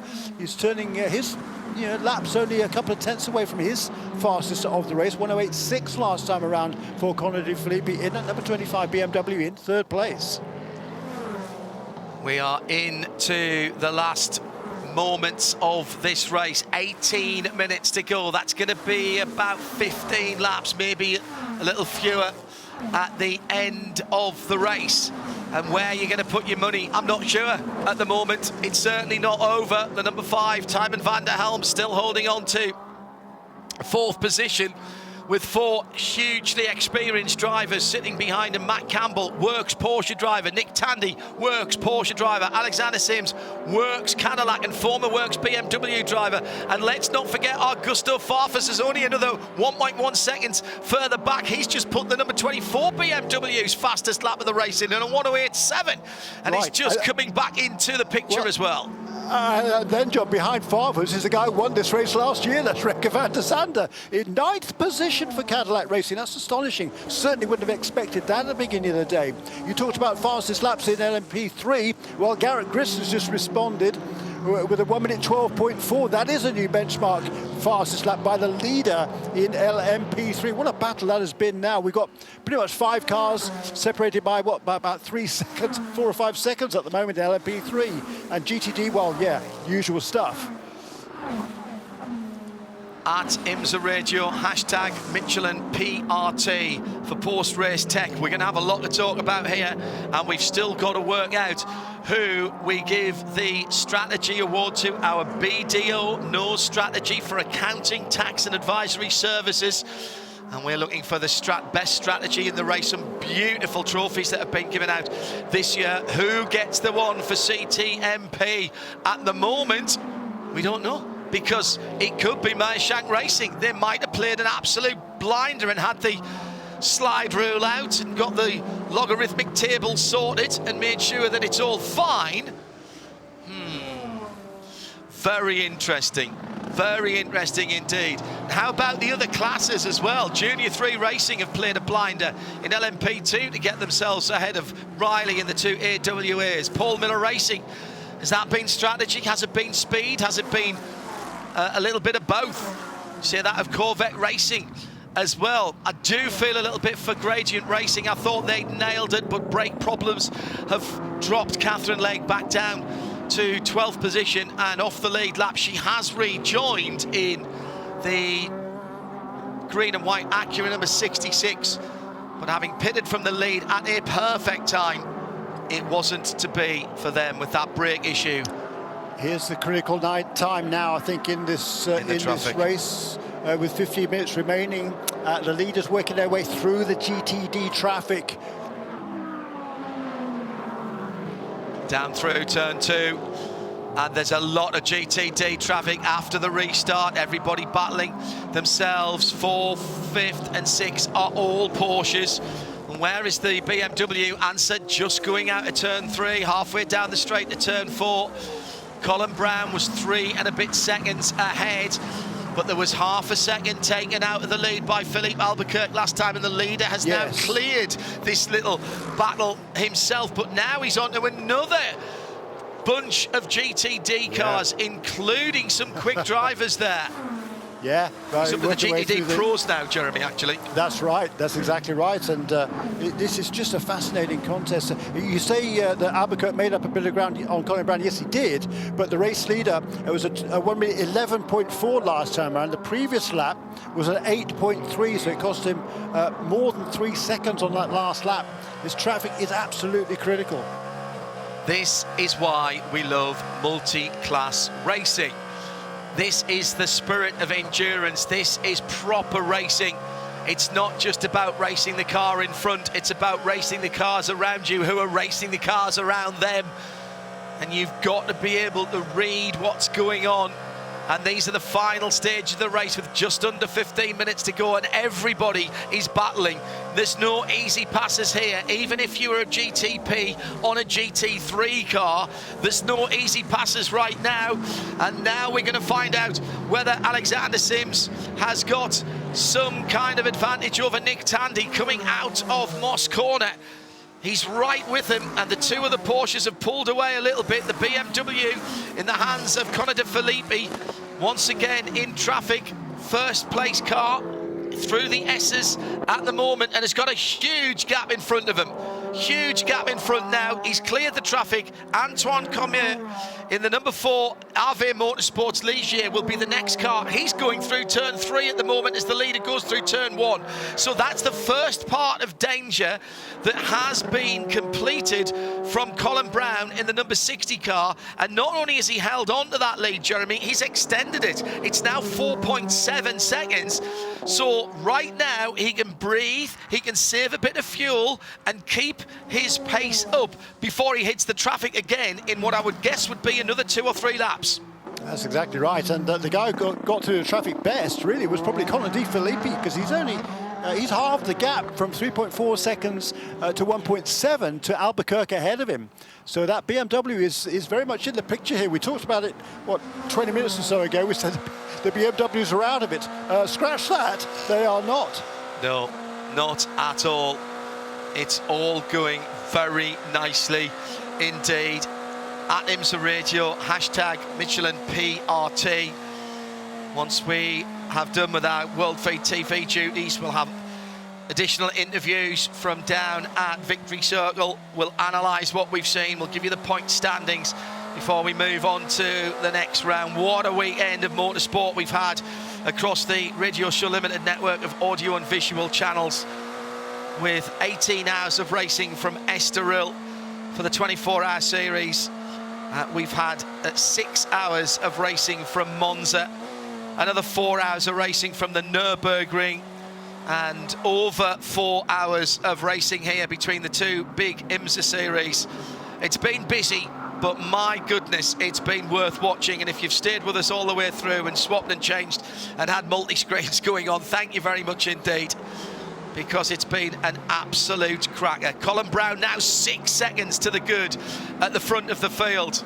This is looking better and better for Meyer Shank Racing, looking for redemption after their indiscretion at Daytona. I'm going to revisit that. Those of you that follow this series know, but they were caught out for manipulating some data and disqualified from the Daytona 24 hours. That's cost them very dearly in the championship standings. And to be honest, Jeremy, since then, they've not looked in form, and they've been quick at times, but they haven't got the results that they would have hoped for. This might be putting that right. Yeah, absolutely right. I mean, they got a podium finish last time out, but that was inherited with the minor technical infraction for the number 6 Porsche 2 weeks ago. They weren't disqualified from Daytona. They were just put to the back, actually allowed to keep their win, which is rather bizarre. But they were put to the back of the field in terms of points and docked an extra 200 championship points as well. But you're right, it's not been the season they hoped for, and today is the opportunity now with 10 minutes remaining to turn that season around in a massively very, very positive way. Meantime, in GTD, it is Brian Sellers and Frederick Schandorf. What a run by Inception here. The McLaren really yet to find its feet in GT3 or GT4 form in IMSA competition, been successful elsewhere. The new Artura was going well yesterday in the Michelin Pilot Challenge, but this is a good run from Inception, and they are challenging, genuinely challenging on pace for the lead here, with Team Korthoff in third and Paul Miller Racing leading that particular category. And I'm just going to say, Daniel Hunkadea has slowed, and both of the GTD leaders have gone through. Shea Adam was listening to that car, I think, as it went through. Is there a bit of a flutter on the WeatherTech AMG, Shea? I don't think it's that car, actually, John. I think it's the 10 of Philippe Albuquerque. It just goes into turn 1, and now it's making the strangest rumble out of the Acura engine. I hope all's okay with it. Hello to Jade Stoller and Tom Harder. Jade's tuning in from Whitby, Ontario. Just about half an hour away from the track. Bitly disappointed couldn't get there. But you are bringing me the sights and sounds of the race. Thank you very much for the kind word, Jade. And also Tom Harder, who is in Ottawa, or near Ottawa. Surely the BMW 25 has to be in the discussion for the BDO Nose Strategy Award. They made that very early pit stop work. It's hard to miss had to witch going to the track this year due to work, but still listening and watching. We have got some deliberation to do for sure for our BDO Nose Strategy Award, BDO Nose Accounting, Tax and Advisory Services, who has pulled the best strategic moves. But on the track, there's actual racing, actual fighting going on. About 2 cars lengths between first and second, with 8 minutes to go in GTD. Down towards turn 1, red, white and black BMW, black and red McLaren through turn 1, across the red and white curbs. You could not have 2 harder fighters than Brian Sellers and Frederick Schandorf. Neither of them will want to give this up. BMW leading at the moment. In third place, it's Mike Skeen for Team Korthoff. And remember, second place in the championship with problems in GTD Pro. Vassar Sullivan not having their usual race here. They've been going so well. Aaron Thielitz down in 6th position at the moment in the number 12 car. Yeah, and he just got past Trent Hinman for that position, past number 77 car. So Aaron Thielitz is now up right behind Bill Arbelin in the Turner Motorsport number 97 BMW. Man, this is enthralling. I mean, right behind him and heading up the hill there. Now, we were talking earlier on about the teenager Tymon van der Helm sitting in 4th position. He's now just on a second behind a step on the podium, with Connor De Phillippi in sight, 1.2 seconds at the last timing line. But he's only got about half a second ahead of Nick Tandy, and off at the final corner. Ooh, AWA, leader. That is the leader, Felipe Fraga. The Riley car has gone wide. The Junior 3 racing car. Other way around, John. Yes. Other way around. Yeah, Junior 3 racing car, excuse me. And the Riley going through with Felipe Fraga. It was Garrett Grist that went off the number 30. And an expression of some disdain from down in the Junior 3 ranks. AWA not that far back either, so it's Fraga who's gone to the front from Garrett Grist. Matthew Bell and Wayne Boyd are still right there as well. Wayne Boyd actually here it is. Oh, that was a hip and surely a bit of hip and shoulder there from the Ranch 74 Riley and Felipe Fraga. That would have been great on a hockey rink, but I'm not sure He didn't leave room on the outside there, Jeremy. That's going to be looked at, particularly as that was for the lead of the race, and the guys at Junior 3 weren't happy about that. Marginal call, maybe, but it'll be looked at. It will be looked at this stage in the race, surely. Yeah, no doubt about it, John. That was I mean, you can make a move at turn 10, but you've got to be willing to push the other guy off the road. Huge incident. Oh, wow. And that is the Cadillac 01. That has gone off. It's Renger van der Zande at the final corner, and that looks like he's gone off with brake issues. And he's been struggling. That car has not been in its full potential this week. And I reckon that's the win for Meyer-Shank Racing. It's at turn 8. It's not the final corner. It's at turn 8. So coming off the Andretti straight, and the car has gone straight on. Huge lines. So some of the brakes were working, but not all of them. And that's from terminal velocity. Sheesh. That car has gone in. Renger van der Zande, you'll hear the applause from the crowd. That is their appreciation that he's all right. And that's not the first time that they have had big incidents this year. And that's a brake failure. That is a brake failure or a stuck throttle. The front wheels were locked. The back wheels may have still been driving it on. He was right up behind the BMW, dodges to the right and the left, and then he goes through. Oh, he just got tipped and put onto the grass by Conor De Filippi and head on into the tyre stack. By Augusto Farfus. By Augusto Farfus, excuse me, Jeremy. Yes, you're absolutely right. No, all of the wheels are locked up, but that was as a result of being eased onto the grass by Farfus. Now, he had a minor overlap, and Farfus will say that he was driving his line. That's a huge incident, and very, very pleased to see that Renger van der Zande, after an immense accident at Spa in the FIA WEC, I'm pleased to see he's got out of that one all right as well. That was just straight to the scene of the accident there, Jeremy.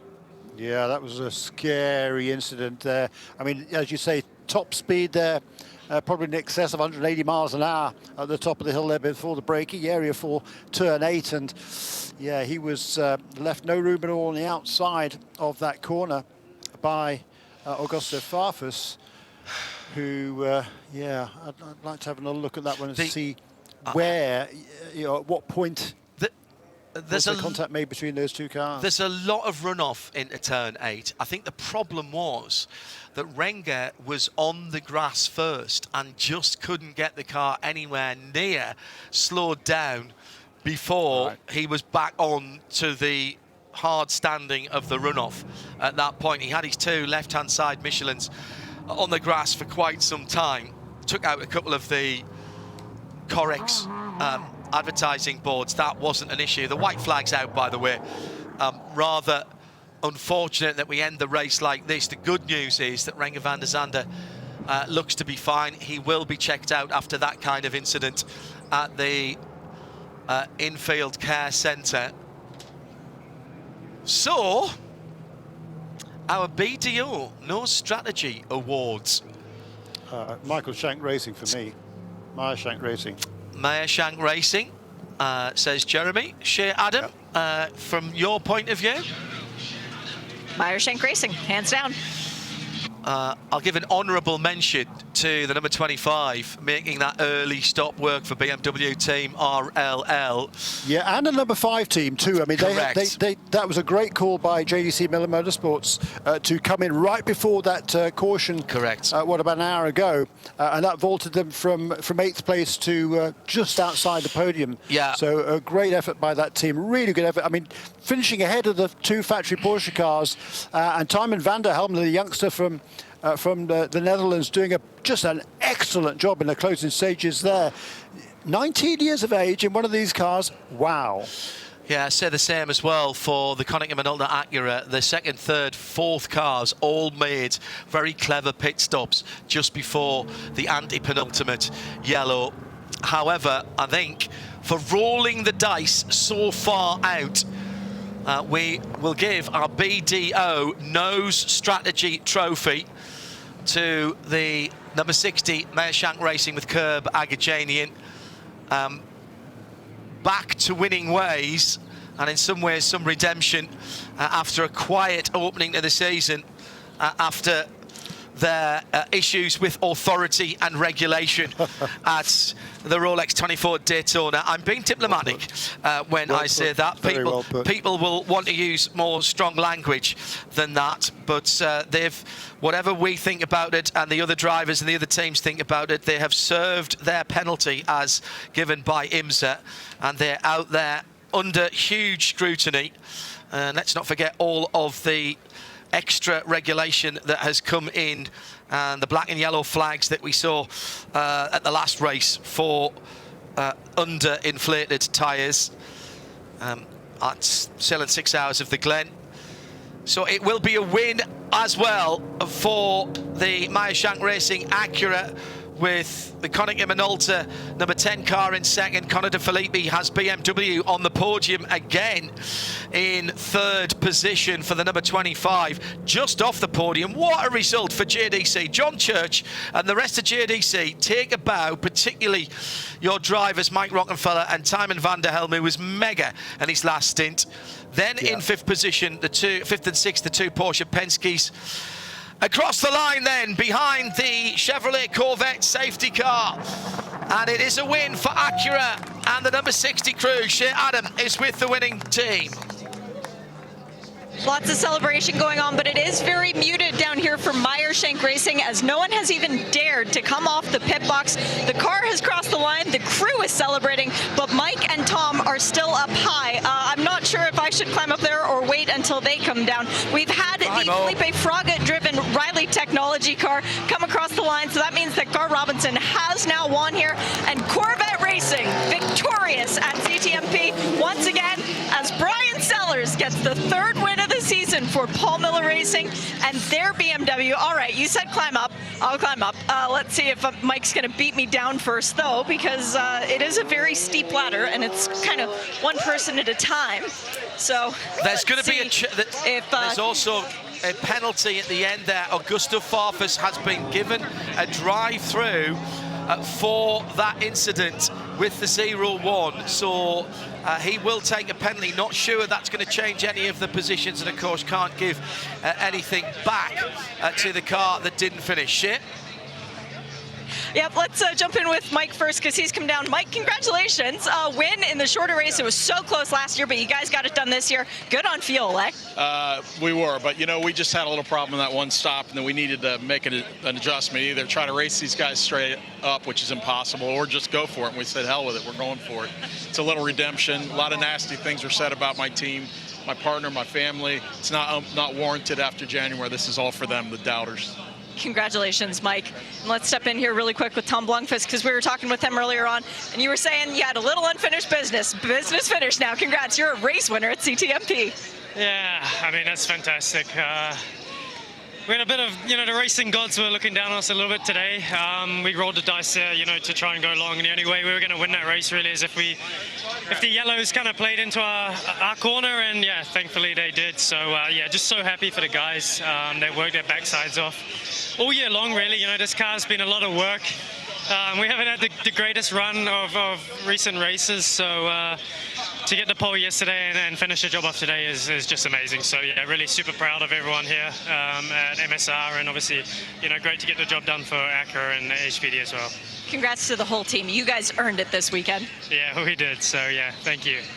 Now, if you want to stick with me, I'm going to try and work my way down and find more of our winners, because I see one very happy Gar Robinson. Gar, you're a race winner here, man. We talked about it earlier, the possibility. Now it's a reality. What does it feel like? I was so ready to be so disappointed, but we caught the traffic so well, and Felipe got through it better than Garrett. It was a little bit of, as Calvin Fish would say, argy-bargy at the end, but I guess it was all good at the end, so we'll take it. But Yeah, it's a little bit different than how we usually do it, but I'm happy for the close competition, and it's great to see them both push.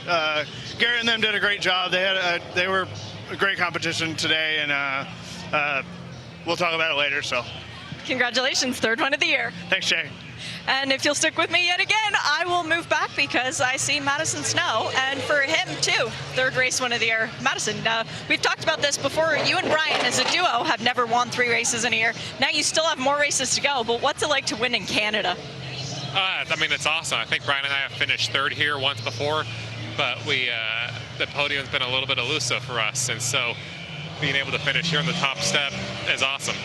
It further cements your place as championship leaders as well, and it reclaims the sprint lead. I know you've said in the past you don't care about the sprint championship, but Paul certainly does of Paul Miller Racing. So to be able to get the win while he's here, does that make it a little more special? It's always special getting a race win. I mean, a race win's the best thing you can come home with. 11th one of your career. Congrats. Thank you. Jeremy Shaw, what a race. Not the way we wanted to see it finish, but happy to see Renger van der Zande step away from that big incident. Let's take GTD and GTD Pro first of all. Third win on the season for Paul Miller Racing. What a race from inception, and the McLaren team Korthoff coming home in third. Plenty of battling in that particular category, which was close all the way through. Top 10 pretty much all, certainly the top 8, top 10 on the lead lap at the end there. Yeah, it was a tremendous battle there, and hats off to the Vassar Sullivan Lexus team. A really good performance by Frankie Montecalvo and Aaron Telitz. They worked their way from dead last and having to make a drive-through pit stop early on in this race to come back to 6th position, and that's very good for their championship hopes. Of course, Brian Sellers and Madison Snow, they already led the points over Montecalvo and Telitz coming to this weekend. So, of course, they'll extend their lead, but it could have been a heck of a lot worse for that number 12 Lexus. Could have been a heck of a lot worse indeed for that. GTD Pro Corvette winning in that ahead of Pfaff Motorsport and WeatherTech. Looked like Daniel Hunkadella was saving fuel very heavily towards the end.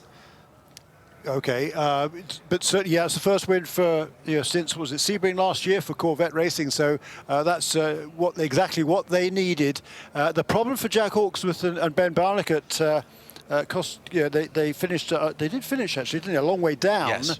But the good news is there's only 5 cars in GTD Pro, so they get 4th place points with the Harter Racing Aston of Ross Gunn and Alex Riberas crashing out earlier on. So that's limited the damage hugely for Hawksworth and Barnick. They'll still lead the points by, I reckon now 96 over Daniel Juncadella and Jules Gounon.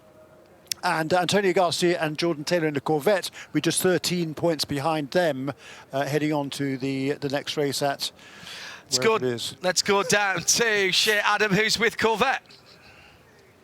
And Jordan Taylor, because 100th race, 25th win, so that's a pretty good ratio for you. How good does it feel to get it done in Ron Fellows' backyard? Yeah, it's perfect. I mean, the Chevrolet Grand Prix, to be in a Corvette here, kind of our stomping grounds. To only have one car in the race is always difficult, but yeah, it's a classic Corvette racing victory. We didn't have the fastest car most of the weekend. Made some good strategy calls early in the race to jump to the guys, and then Antonio just stayed out of trouble on that last restart, and just drove to the finish, fended off the Porsche and Mercedes. So yeah, it's finally great to be back in victory lane, and hopefully it's going to kickstart the second half of the year for us. Can only go up from here. Great job, Jordan. Yeah, thank you. LMP3, great battle there as well. A little bit of bumping and grinding that saw Felipe Fraga for the Ranch 74 car. A very robust overtake to take the lead from Junior 3 racing near to the end. Jeremy, what does that do to the championship with AWA? And actually, Wayne Boyd got ahead of Matthew Bell at the end. Not sure if that was deliberate for the championship for AWA that they swapped those two around. Yeah, they did, didn't they? With half a dozen laps to go, I doubt it, because there was only 2 points between them coming into this weekend. So it's very, very tight there between those two. So no, that won't be a strategic decision. That'll be Wayne Boyd getting one over on his teammate Matthew Bell. But Gar Robinson and Felipe Fraga, this is only the third round of the season-long championship, and the number 74 team won all three. So they're running away with it again in the points table. You know, that win, yeah, I mean, it's desperate, and no penalty has been called, I guess, by the stewards. Negative. Okay, if that's the way they want them to race, okay. Yeah, I mean, he stuffed the car right alongside him. It wasn't as if he just tipped him from behind, I don't think. But it was a very bold pass. And Garrett Gristy, a local driver, of course, he'll be desperately disappointed to lose out on that one. I think Fraga just saw an opportunity, went for it, and then pushed him off the road. That's not the way I like to see races won and lost, personally. And in the land of hockey, it was a bit of hip and shoulder, no doubt about that. At the front of the field, Acura BMW, we'll come to that in a moment. Let's go to Shea for a final interview whilst we're still on TV. Shea? Yeah, got to get in with Brian Sellers, because at the beginning of the day, you weren't exactly in the best of moods. You were a little bit grumpy, but you were in the mood to go out there and win this race. Brian, finally getting it done at CTMP. What's it feel like? I'm a little grumpy on race morning every morning, so I don't think it's anything different. It feels great. I mean, I'm just so proud of everybody, all the guys. Madison drove a great stint in the beginning. You know, the best part is you really love going out there and mixing it up with the 27, the 57, all those guys. It's so much fun, and man, they keep you on your toes all the time. The McLaren was right there. Schandorf had been quick in practice, so I thought it was going to get tough in the last few laps. The yellow helped us again, but I would have loved to, battle out with him. But super happy for all the guys at BMW. Congrats, Brian.